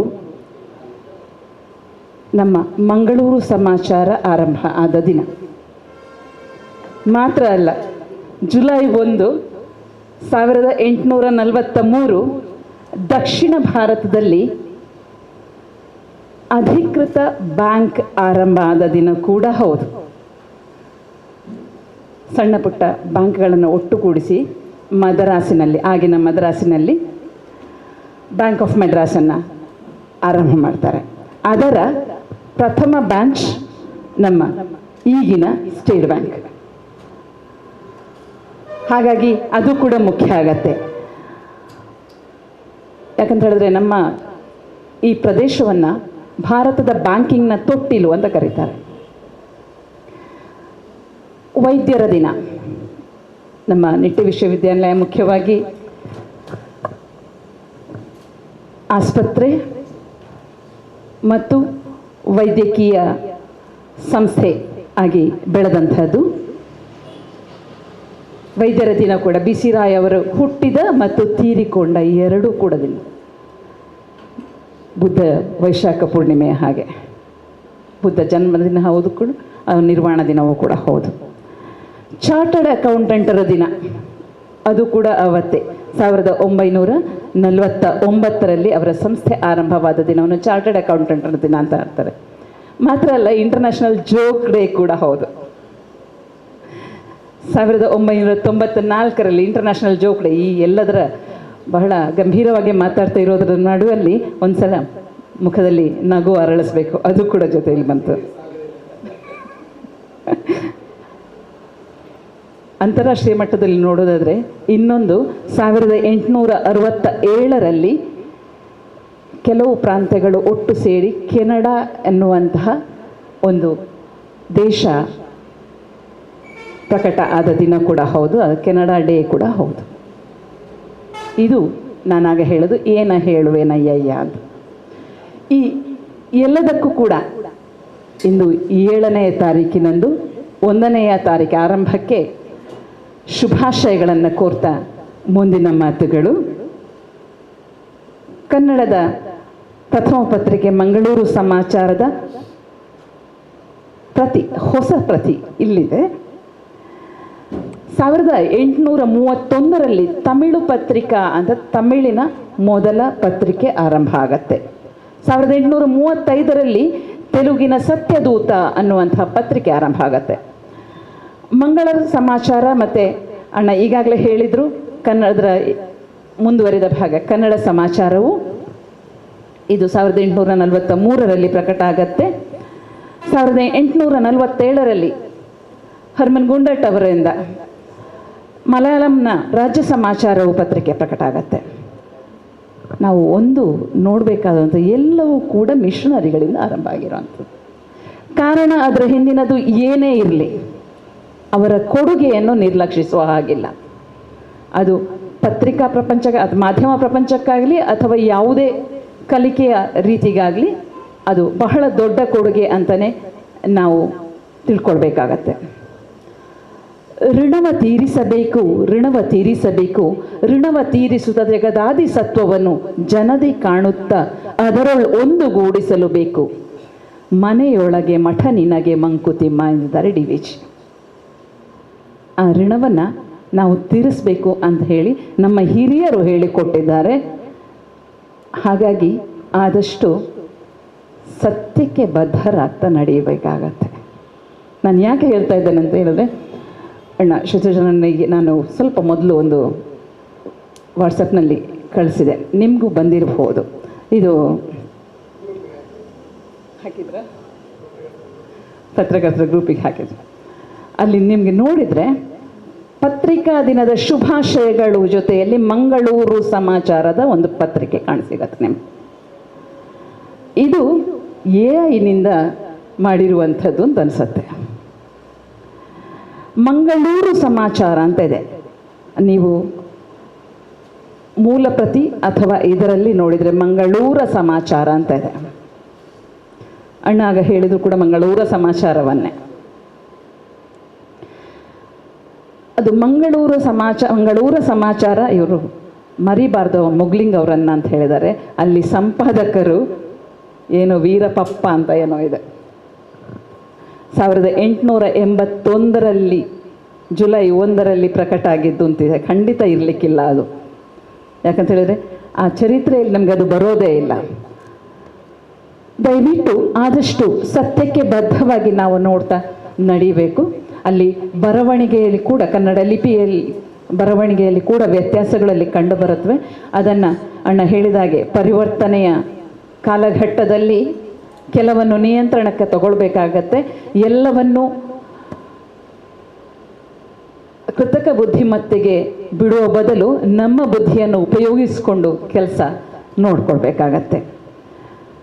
ಬ್ರೇಕಿಂಗ್ ನ್ಯೂಸ್ ಅದು ಯಾವುದನ್ನು ಬ್ರೇಕ್ ಮಾಡೋ ಬದಲು ಅಲ್ಲಿ ಒಳ್ಳೆಯದನ್ನು ಸೃಷ್ಟಿಸುವಂಥ ಕೆಲಸ ಆಗಲಿ ಅಂತ ಹಾರೈಸ್ತಾ ಮಂಗಳೂರ ಸಮಾಚಾರದ ಬಗ್ಗೆ, ಮಂಗಳೂರು ಸಮಾಚಾರದ ಪುಟಗಳನ್ನು ತೆಗೆದಾಗ 1843ರ ಈ ಪತ್ರಿಕೆಯನ್ನು ಓದಬೇಕಾದ್ರೆ ಅದರ ಹಿಂದೆ ನನ್ನ ಅಜ್ಜನ ಪುಸ್ತಕವನ್ನು ಓದಿದ ಶ್ರಮ ಇದೆ. 1902ರದ್ದು. ಅದಕ್ಕಿಂತ ನಂತರ 1875ರ ಒಂದು ಹಸ್ತಪ್ರತಿಯನ್ನು ಓದಿದ ಶ್ರಮವೂ ಇದೆ. ಆನಂತರ 1843ರದ್ದು ಸಿಕ್ಕಿತ್ತು ನಮಗೆ. ಇದನ್ನು ಬೆನೆಟ್ ಅಮ್ಮಣ್ಣ ಅವರು ಈ ಆಲೋಚನೆಯನ್ನು ಹೇಳಿಕೊಳ್ಳುವ ಮೊದಲು ನಾನು ಅವ್ರ ಹತ್ರ ಹೇಳಿದೆ, ಸರ್ ಇದನ್ನು ಮಾಡಬೇಕಲ್ಲ ನಾವು ಅಂತ. ನೀವಲ್ಲ, ನಾನು ಆರಂಭ ಮಾಡಿದ್ದೇನೆ, ನಾವು ಮುಂದುವರಿಸೋಣ ಅಂತ ಹೇಳಿದರು. ಹಾಗೆ ಇದರ ಆರಂಭ ಆಯಿತು. ಇದು ನಡೆದದ್ದು, ಕೆಲಸ ನಡೆದದ್ದು ಕೋವಿಡ್ ಸಮಯದಲ್ಲಿ. ಇದರಲ್ಲಿ ನಾವು ಅದರಲ್ಲಿರುವುದನ್ನು ಹೆಚ್ಚಾಗಿ ಹೇಳೋದಕ್ಕಿಂತ ಒಂದಷ್ಟು ಸ್ವಲ್ಪ ಮಾತ್ರ ಹೇಳ್ತಾ ಈಗಿನದಕ್ಕೆ ಹೊಂದಿಸ್ಕೊಂಡು ಹೋಗಬೇಕು ಅಂತ ಅಧ್ಯಕ್ಷರು ಮೊದಲೇ ಹೇಳಿಬಿಟ್ಟಿದ್ದಾರೆ. ಹಾಗಾಗಿ ಇದರಲ್ಲಿರುವುದೇನು ಅನ್ನೋದನ್ನು ಅವ್ರು ಕೊಡ್ತಾರೆ. ಆಗ ಅಣ್ಣ ಹೇಳಿದಾಗೆ ಒಂದು ಸುದ್ದಿ ಹುಟ್ಟಿ ಅದಕ್ಕೆ ಕೈ ಕಾಲು ರೆಕ್ಕೆ ಪುಕ್ಕ ಹುಟ್ಟಿ ಏನೇನೋ ಆಗಿ ಎಲ್ಲೆಲ್ಲೋ ಹೋಗುತ್ತೆ. ಅದಕ್ಕಾಗಿ ನಾವು ಇದನ್ನು ಆರಂಭಿಸಿದ್ದೇವೆ. ಇದನ್ನು ಆರಂಭಿಸುವಾಗ ಇದಕ್ಕೊಂದು ಚೌಕಟ್ಟನ್ನು ಹಾಕಿಕೊಟ್ರು. ಅದರಲ್ಲಿ ಏನು ಕೊಡಬೇಕು ಅಂತ ಊರ ವರ್ತಮಾನವನ್ನು ಕೊಡ್ತಾರೆ, ಸರಕಾರದ ನಿರೂಪಗಳನ್ನು ಕೊಡ್ತೇವೆ ಅಂತ ಹೇಳ್ತಾರೆ, ಸರ್ವರಾಜ್ಯ ವರ್ತಮಾನಗಳನ್ನು ಕೊಡಬೇಕು ಅಂತ ಹೇಳ್ತಾರೆ. ಮಾತ್ರ ಅಲ್ಲ, ನೂತನವಾದ ಆಶ್ಚರ್ಯ ಸುದ್ದಿಗಳು. ಅವರ ಉದ್ದೇಶ ಏನು ಅಂತ ಹೇಳಿದ್ರೆ, ಜನರಿಗೆ ಕೇವಲ ಕೂಪಮಂಡೂಕಗಳ ಹಾಗೆ ಇಲ್ಲಿದ್ದು ಮಾತ್ರ ಅಲ್ಲ, ಹೊರಗಿನ ಸುದ್ದಿಗಳು ತಿಳಿದಿರಬೇಕು ಅನ್ನೋದು. ಅನ್ಯರ ನಡತೆಗಳು, ಇನ್ನುಳಿದವರು ಹೇಗಿದ್ರು ಅನ್ನೋದನ್ನು, ಸುಬುದ್ಧಿಗಳು, ಕಥೆಗಳು, ಇನ್ನೊಂದು ಅದಕ್ಕೆ ಕೊನೆಗೆ ಜೋಡಿಸ್ತಾರೆ. ಯಾರಾದರೂ ಸತ್ಯ ಸಂಗತಿಯನ್ನು ಕಳುಹಿಸಿದರೆ ಅದನ್ನು ಪ್ರಕಟಿಸುವುದು ಅಂತ ಹೇಳಿ. ಇಲ್ಲಿ ಮೊದಲಿಗೆ ಬರಹಗಾರರು ಕಳಿಸಿಕೊಟ್ಟ ಸತ್ಯ ಸಂಗತಿ ಯಾವುದು ಪ್ರಕಟ ಆಗ್ತದೆ ಅಂತ ಹೇಳಿದ್ರೆ, ಮೈಸೂರು ಮಹಾರಾಜರ ಮದುವೆಯ ಸುದ್ದಿ. ಅದರ ಕೊನೆಗೆ ಅವರು ಕೊಡ್ತಾರೆ, ಇದನ್ನು ಪ್ರಕಟಿಸಿದ್ದೇವೆ ನಾವು, ಆದರೆ ಇದರಲ್ಲಿ ಬರೆದವರ ಹೆಸರಿಲ್ಲ, ಇನ್ನು ಮುಂದಕ್ಕೆ ಇಂಥದ್ದನ್ನು ಪ್ರಕಟಿಸಲಾಗುವುದಿಲ್ಲ ಅಂತ ಹೇಳ್ತಾರೆ. ಅಂದರೆ ಅದು ಸತ್ಯ ಆಗಿರಬೇಕು, ನಾನು ಬರೆದವರು ಅಂತ ಆತ್ಮವಿಶ್ವಾಸದಿಂದ ಹೇಳಿಕೊಳ್ಳುವವರು ಬರೆದಿರಬೇಕು ಅಂತ. ಹಾಗಾಗಿ ನಾವು ಸ್ವಂತಿಕೆಯನ್ನು ಅಲ್ಲಿ ಇರಬೇಕು. ಏನ ಹೇಳುವೇನಯ್ಯ, ಮತ್ತೆ ಹೇಳ್ತಾ ಇದ್ದಾನೆ. ಇದು ಪುರಂದರದಾಸರ ಪದ. ಏನ ಹೇಳುವೆನಯ್ಯ ಅಂತ ಅವರು ಪದವನ್ನು ಮೊದಲ ಸಂಚಿಕೆಯಲ್ಲೇ ಪ್ರಕಟ ಆಗತ್ತೆ ಮಂಗಳೂರು ಸಮಾಚಾರದ್ದು.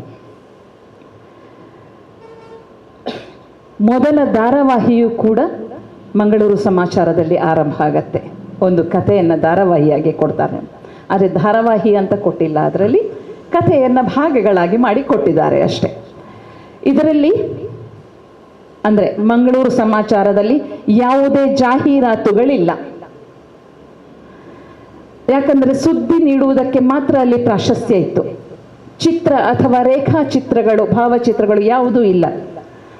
ಹೊಸ ಪತ್ರಿಕೆ ಆರಂಭ ಆಗ್ತಾ ಇದೆ ಅಂತ ವಿಶೇಷ ಕೊಡುಗೆಗಳು ಏನಿಲ್ಲ, ಯಾಕೆಂದರೆ ಕಾಂಪಿಟೇಟರ್ಸ್ ಯಾರೂ ಇಲ್ಲ.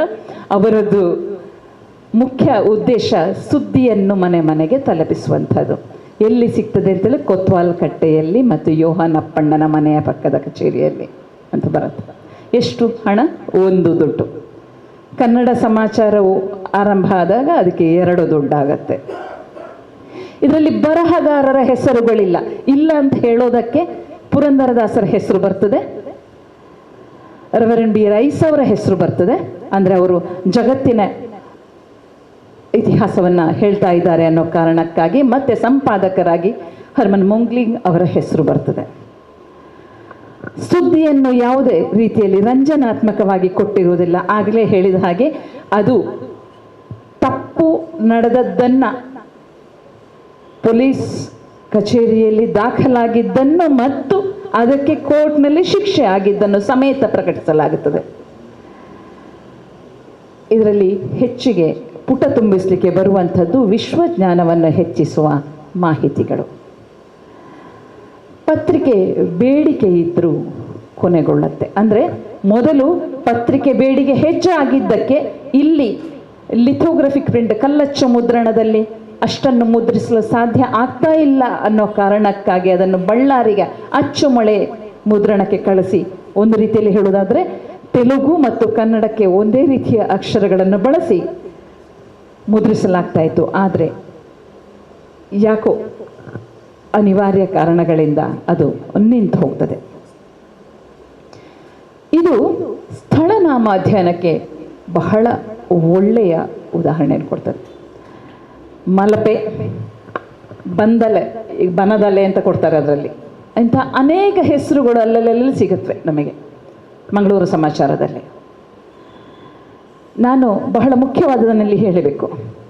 ಬಿಕ್ಕರನ ಕಟ್ಟೆ, ಭೀಕರ ನ್ಯಾಯಕಟ್ಟೆ, ಭೀಕರ ರಣಕಟ್ಟೆ, ಅಂತೆಲ್ಲ ಹೇಳೋದನ್ನು ಕೇಳಿದ್ದೇವೆ. ಇಲ್ಲಿ ಧಾರವಾಡದ ಕೆಲ ಜನರು ದಂಗೆ ಏಳುವುದರ ತಯಾರಿಯಲ್ಲಿರುವುದನ್ನು ಸುದ್ದಿಯಾಗಿ ಕೊಟ್ಟು ಅಂತಹ ದಂಗೆಗಳನ್ನು 1837 ಇಸವಿಯಲ್ಲಿ ಮಂಗಳೂರಿನಲ್ಲಿ ಕೊಡವರ ಕಾಟಕಾಯಿಯನ್ನು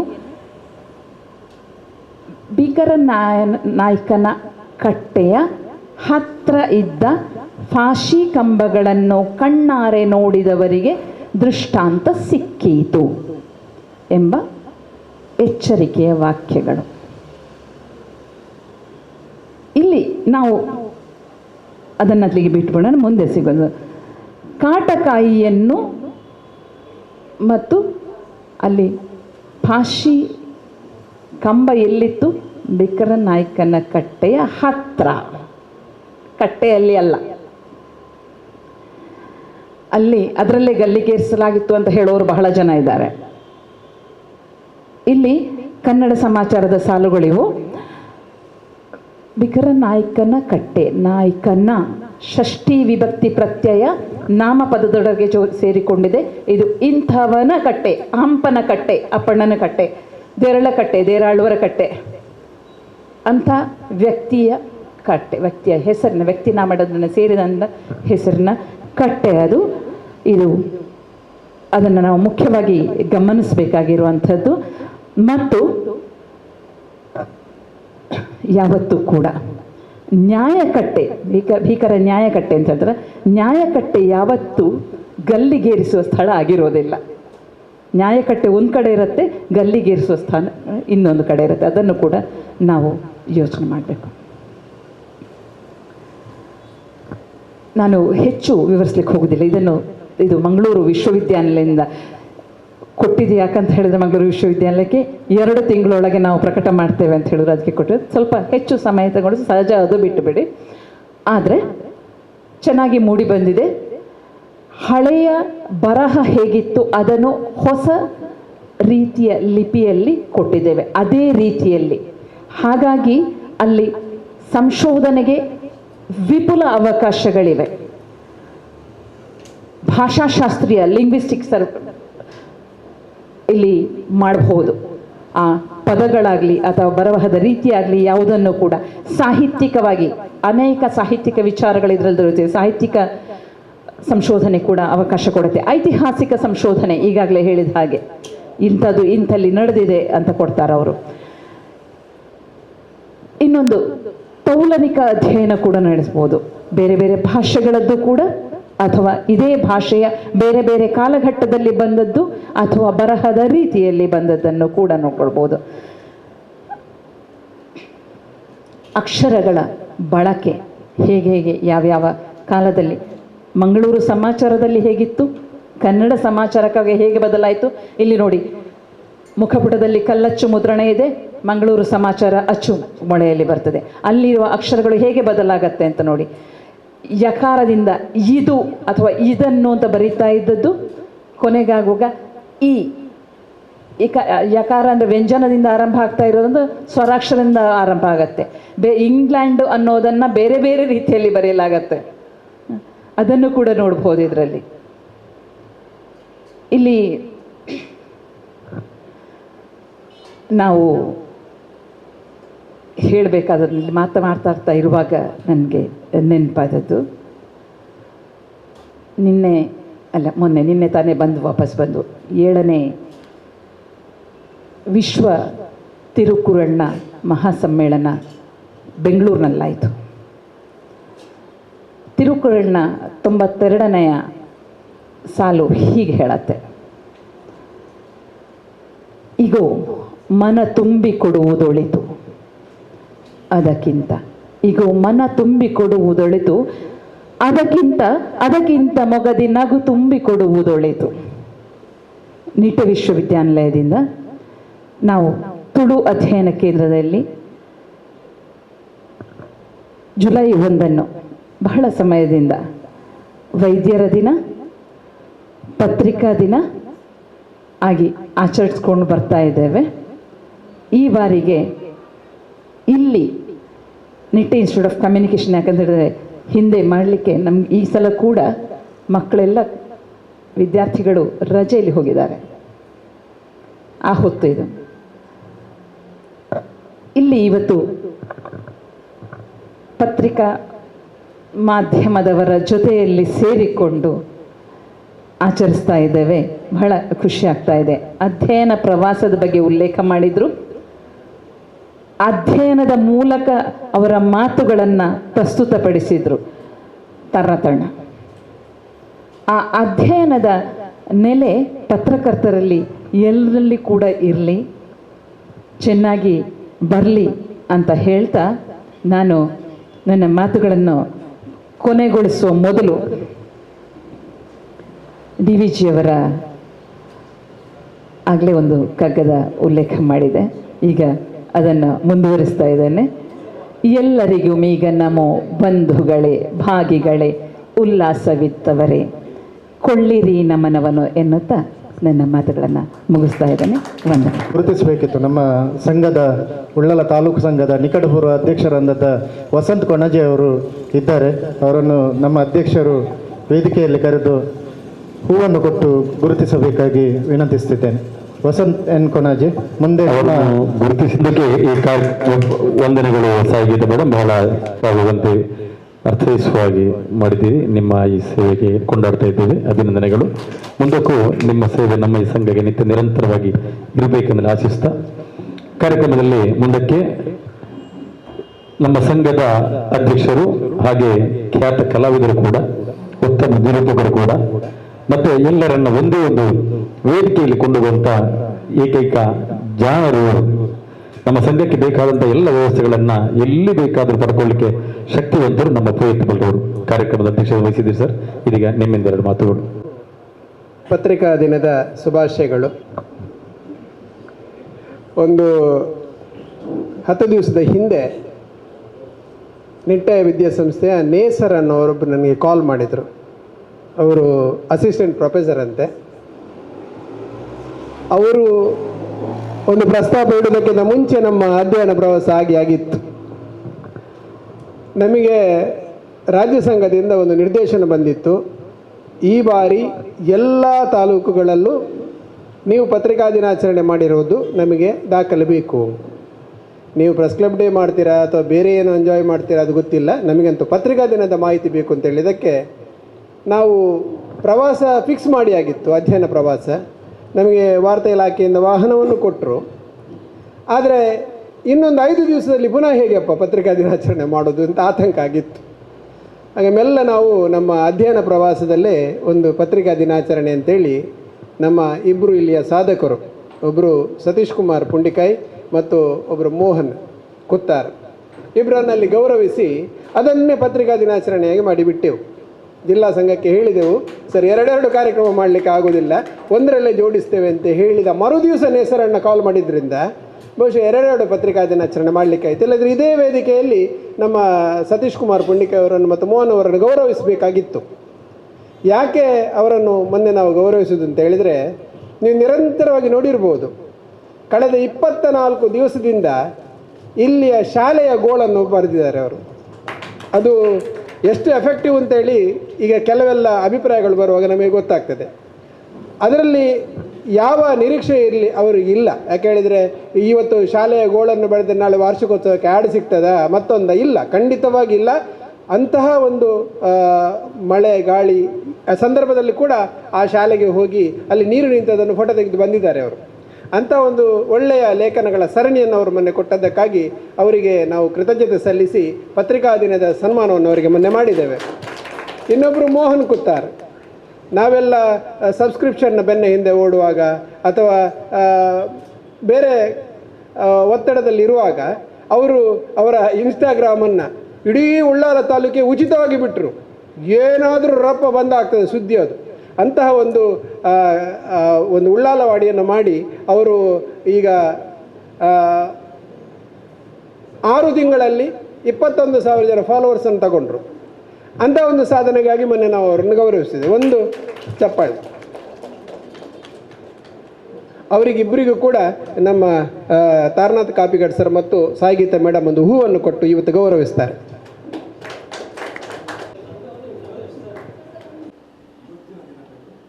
ನಿಮ್ಮೆಲ್ಲ ವರದಿಯನ್ನು ಓದಿದ್ದೇನೆ. ಶಾಲೆಗಳ ಬಗ್ಗೆ ಬರೆದದ್ದು.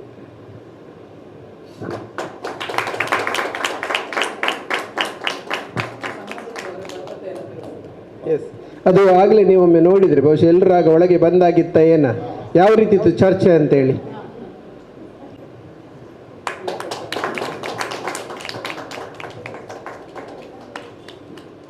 ಕಳೆದ 6 ತಿಂಗಳಿಗಿಂತ ಒಬ್ಬರಿಗೆ ನಾನು ಒತ್ತಾಸೆ ಮಾಡ್ತಾ ಇದ್ದೆ, ನೀವು ನಮ್ಮ ತಾಲೂಕಿನವರು ಮತ್ತು ನೀವೊಬ್ಬರು ಪತ್ರಕರ್ತರು ಮತ್ತು ಆ ಕಾಲದಲ್ಲಿ ನಮಗೆ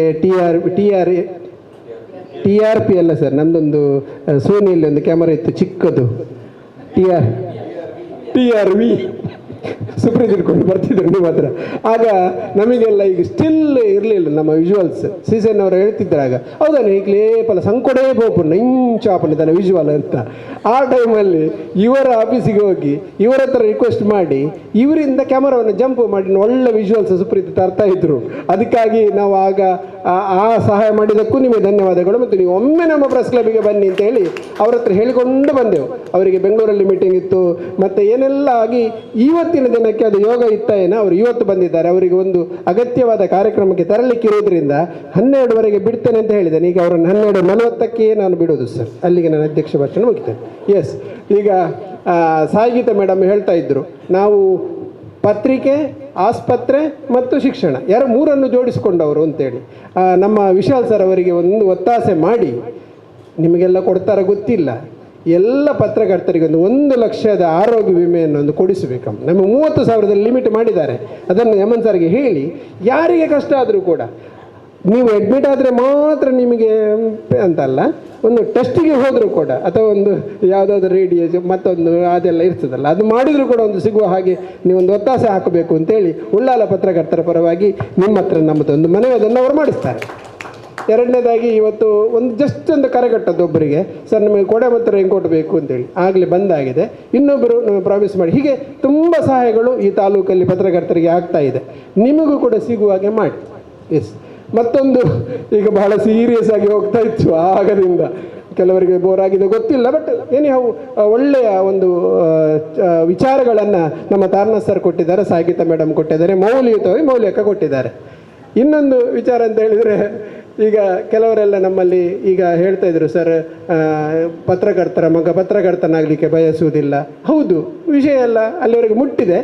ಸೋಷಿಯಲ್ ಮೀಡಿಯಾ ಭರಾಟೆ ಹೇಗುಂಟು, ಸುದ್ದಿಗಳು, ಮತ್ತೊಂದು ನಾಳೆಗೆ ಕಾಯುವ ವಿಚಾರವೇ ಇಲ್ಲ. ಒಂದೇ ನಿಮಿಷದಲ್ಲಿ ನಿನ್ನೆ ಹುಡುಗಿ ಕೈ ರಕ್ತ ಗಿಕ್ತ ಎಲ್ಲ ಹರಿದು ಹೋಗಿದೆ, ಮಂಚಿದೆಲ್ಲ ಬಂದಾಗಿದೆ. 1 ನಿಮಿಷದಲ್ಲಿ ಯಾವುದನ್ನು ಕೊಡಬಾರ್ದು ಅದನ್ನೆಲ್ಲ ಕೊಡುವಂಥ ಸೋಷಿಯಲ್ ಮೀಡಿಯಾದ ಕಾಲದಲ್ಲಿ ಬದುಕಲಿಕ್ಕೆ ನಮಗೆ ಸ್ವಲ್ಪ ಕಷ್ಟ ಉಂಟು. ಆದರೂ ಕೂಡ ಎಲ್ಲರೂ ಹೆಚ್ಚು ಪತ್ರಕರ್ತರ ಆಗುವ ರೀತಿ, ಅಂದರೆ ಆಗ ಸರ್ ಹೇಳಿದ ಹಾಗೆ ಏನಾದರೂ ಒಂದು ಕೃಷಿಕರಿಗೆ ಬೆಂಬಲ ಬೆಲೆ ಕೊಟ್ಟ ಹಾಗೆ ಏನಾದರೂ ಕೊಟ್ಟರೆ ನಮಗೆ ಉಳಿಗಾಲ ಉಂಟು. ನಮ್ಮಲ್ಲಿ ಕೆಲವರೆಲ್ಲ ಹೇಳಿಕೊಂಡು, ಸರ್ ನಿಮ್ಮದು ಇದು ಸರ್ಟಿಫಿಕೇಟು, ಇದು ನನ್ನ ಜರ್ನಲಿಸಮ್ ಸರ್ಟಿಫಿಕೇಟ್ ಸರ್, ಮತ್ತು ಇದು ನಾನು ಬೇರೆ ಇಂಟರ್ನ್ಶಿಪ್ ಮಾಡಿದ್ದು ಅಂತ. ಆಗ ನಾನು ಹೇಳಲಿಕ್ಕೆ ಉಂಟು, ನಮಗೆ ಈಗ ಯಾರು ಬೇಡ ಕ್ಯಾಮರಾಮನ್ ತುಂಬಿ ಹೋಗಿದೆ ಕೆಲಂಜಿದಾರಿಂದ ಉಳ್ಳ ಎಂಕುಲು. ಬಟ್ ಒಂದು ನಿಮಗೆ ನೆನಪಿರಲಿ ಅಂತೇಳಿ ಅವರಿಗೆ, ನಮ್ಮ ಕ್ಯಾಮರಾಮನ್ಗಳಿಗೆ ಹೇಳೋದು ನಾನು, ನಿಮ್ಮ ಸರ್ಟಿಫಿಕೇಟ್ಗಳಿಗಿಂತ ಮುಖ್ಯವಾಗಿ ಈರು ಎಂಕಲ್ ನಲ್ಪೋಲ ಕ್ಯಾಮರಾಮನ್ ಅದು ಜಾಯಿನ್ ಆಪಾರಂದಾಂಡ ಫಸ್ಟ್ ಕಾರ್ಯಕ್ರಮ ಆನಾಗಿ ಈರು ಪೋಪರತಿ ಅವಾಗ ಈರ್ನ ಚಪ್ಪಲ್ಲೊಂದು ಓಲ್ದಿ ಓಡೊಂದು ಕಲ್ಪುಲಿ ಅಂತ. ಯಾಕೆ ಹೇಳಿದರೆ ನಾವು ಹೋಗುವಾಗ ಅಲ್ಲಿ ಯಾರು ಇರುವುದಿಲ್ಲ. ಆಮೇಲೆ ಎಲ್ಲ ಒಂದು ಮೂಲೆಯಲ್ಲಿ ಚಪ್ಪಲಿ ಇಟ್ಟಿದ್ದಾನೆ. ಆಮೇಲೆ 1,000 ಜನ ಆಗಿದೆ. ಇವನ ಚಪ್ಪಲಿ ಯಾವುದು ಅಂತ ಅವರಿಗೆ ಗೊತ್ತಾಗೋದಿಲ್ಲ. ಕಾರ್ಯಕ್ರಮವನ್ನು ಬಿಟ್ಟು ಬೇರೆ ಕಾರ್ಯಕ್ರಮಕ್ಕೆ ಮಗನಿಗೆ ಆಗುವುದೇ ಇಲ್ಲ. ಸೆಕೆಂಡ್ ಒನ್, ಈ ಓಲ್ ಬೈಕ್ದು ಹೊಡೆದು ಫಸ್ಟ್ ತೂವಲ್ಲಿ, ಯಾಕಂದರೆ ಇವ ಹೋಗೋಗಿ ಯಾರು ಇರುವುದಿಲ್ಲ. ಬೈಕನ್ನು ಕೊಡಿ ಮುಂದೆ ಇಟ್ಟಿದ್ದಾನೆ. ಆಮೇಲೆ 100 ಕಾರು ಬಂದಿದೆ, 25 ಬೈಕ್ ಬಂದಿದೆ. ಅವನಿಗೆ ಇನ್ನೊಂದು ಕಾರ್ಯಕ್ರಮಕ್ಕೆ ಹೋಗಲಿ, ಅವು ಒಂಜಿ ಫಸ್ಟ್ ಕಲ್ಪುಲಿ ಅಂತ. ಮತ್ತೊಂದು ಈರು ಪೋಯ್ಬೇಕು, ಇರನ್ನು ಬ್ಯಾಗ್ನೊಂಜು ಓಲ್ ದೀಪನಿಂದ ಕಲ್ಪುಲಿ ಅಂತ ಹೇಳೋದು. ಯಾಕೆ ಹೇಳಿದರೆ ಅವನು ಯಾರು ಇಲ್ಲ ಅಂತೇಳಿ ಬ್ಯಾಗನ್ನು ಇಟ್ಟಾಗಿದೆ. ಇವನಲ್ಲಿ ವಿಡಿಯೋ ಮಾಡ್ತಾ ಇದ್ದಾನೆ, ಹಿಂದೆ ಬಂದು ನೋಡ್ತಾನೆ, ಅವನ ಕ್ಯಾಮರಾ ಲೆನ್ಸಲ್ಲಿ ನಿಂತು ಒಬ್ಬ ನೋಡ್ತಾ ಇದ್ದಾನೆ. ಇದು 3 ಕಲೀರಿ. ಮತ್ತೊಂದು ನೀವು ಅಗತ್ಯವಾಗಿ ಕಲಿಬೇಕಾದ್ದು, ಈಗ ಅರ್ಜೆಂಟ್ ಹೋಗುವುದು. ಈಗ ನನ್ನ ಕ್ಯಾಮರಾಮನ್ ಎಲ್ಲ ಕೆಲವರಲ್ಲಿ ಇದ್ದು ಅವರೆಲ್ಲ ರಫ್ ಹೀಗೆ ಸ್ಟ್ಯಾಂಡನ್ನು ಬಿಡಿಸೋದು, ಟ್ರೈಪಾಡನ್ನು ಆಯನ ಮಂಡಿರಂಜಿತ್ತು ಒಳ್ಳೆ ಅಂತೇಳಿ. ಅಂದರೆ ಒಮ್ಮೆ ನಮಗೆ ಅದು ಪರಿವಿರುವುದಿಲ್ಲ, ಅರ್ಜೆಂಟ್ ಇದರಲ್ಲಿ ರಫ್ ಅದನ್ನು ಬಿಡಿಸೋದು, 3 ಅದರಲ್ಲಿ ಫೋಲ್ಡರ್ ಪಕ್ಕ ಹೋಗಿ ಅವರ ಮಂಡಿಗೆ. ಅಂಥದ್ದನ್ನು ಕಲಿತರೆ ಸಾಕು, ನನಗೆ ಸರ್ಟಿಫಿಕೇಟ್ ಬೇಡ.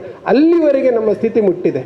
ಸೊ ನಮ್ಮಲ್ಲಿ ಒಬ್ಬರು ಕ್ಯಾಮರಾಮ್ಯಾನ್ ಇದ್ದರು. ಅವರು ಸ್ವಲ್ಪ ಮಾರ್ಕೆಟಿಂಗ್ ಕೂಡ ಮಾಡುವಾಗ ಒಬ್ಬರಿಗೆ ಫೋನ್ ಮಾಡಿದರು, ನಾನು ಬರ್ಪೆ ಒಂಚೂರು ವ್ಯವಸ್ಥೆ ಮಲ್ಪರತ್ತ ಅಂತ. ವ್ಯವಸ್ಥೆ ಅಂದರೆ ನಿಮಗೆ ಏನು ಅಂತ ನಾನು ಹೇಳಬೇಕಾಗಿಲ್ಲ. ಹೋದದ್ದು ಮಾತ್ರ ಪಾಪ ಕುಂದಾಪುರಕ್ಕೆ. ಇಲ್ಲಿಂದ ಆಗ 60 ರೂಪಾಯಿ ಬಸ್ಸಿಗಿತ್ತು, 60 120 ಬಸ್ಸಿಗೆ ಬೇಕು ಪ್ಲಸ್ ಊಟಕ್ಕೆ ಬೇಕು ಅಂತ.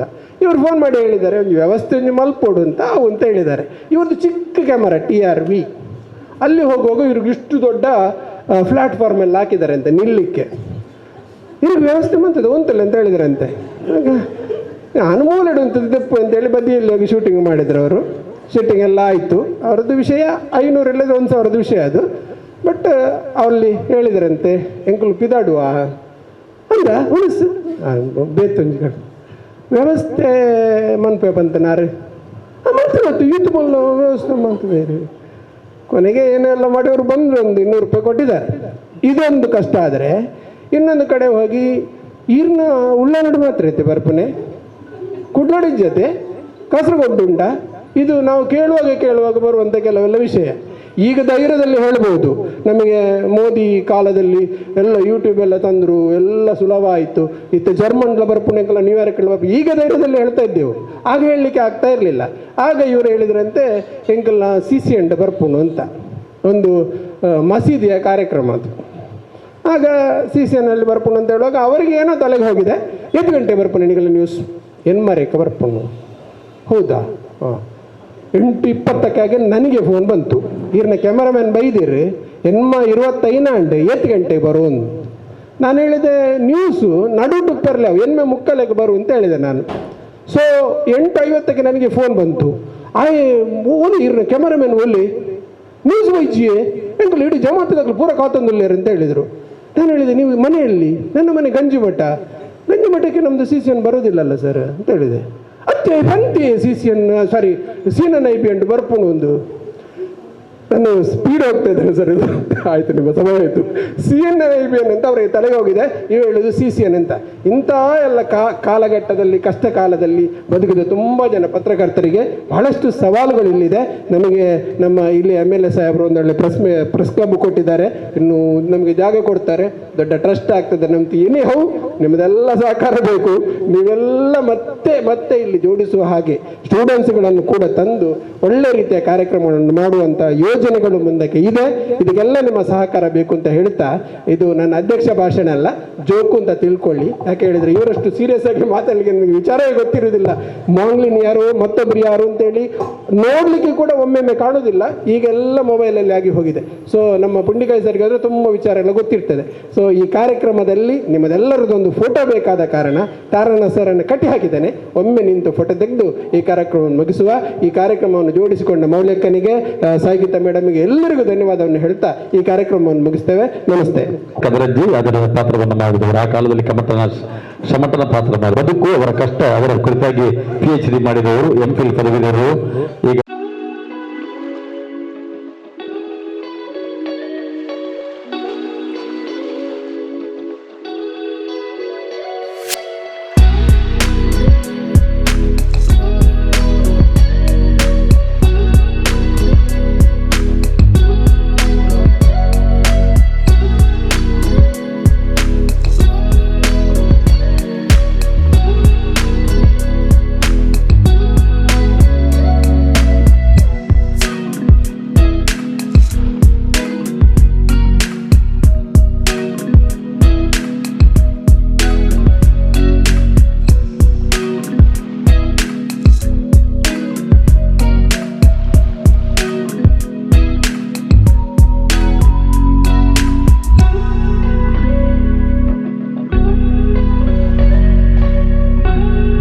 ಕಾರ್ಯಕ್ರಮಕ್ಕೆ ನಾವೆಲ್ಲರೂ ಇವತ್ತು ಸಾಕ್ಷಿಯಾಗಿದ್ದೇವೆ.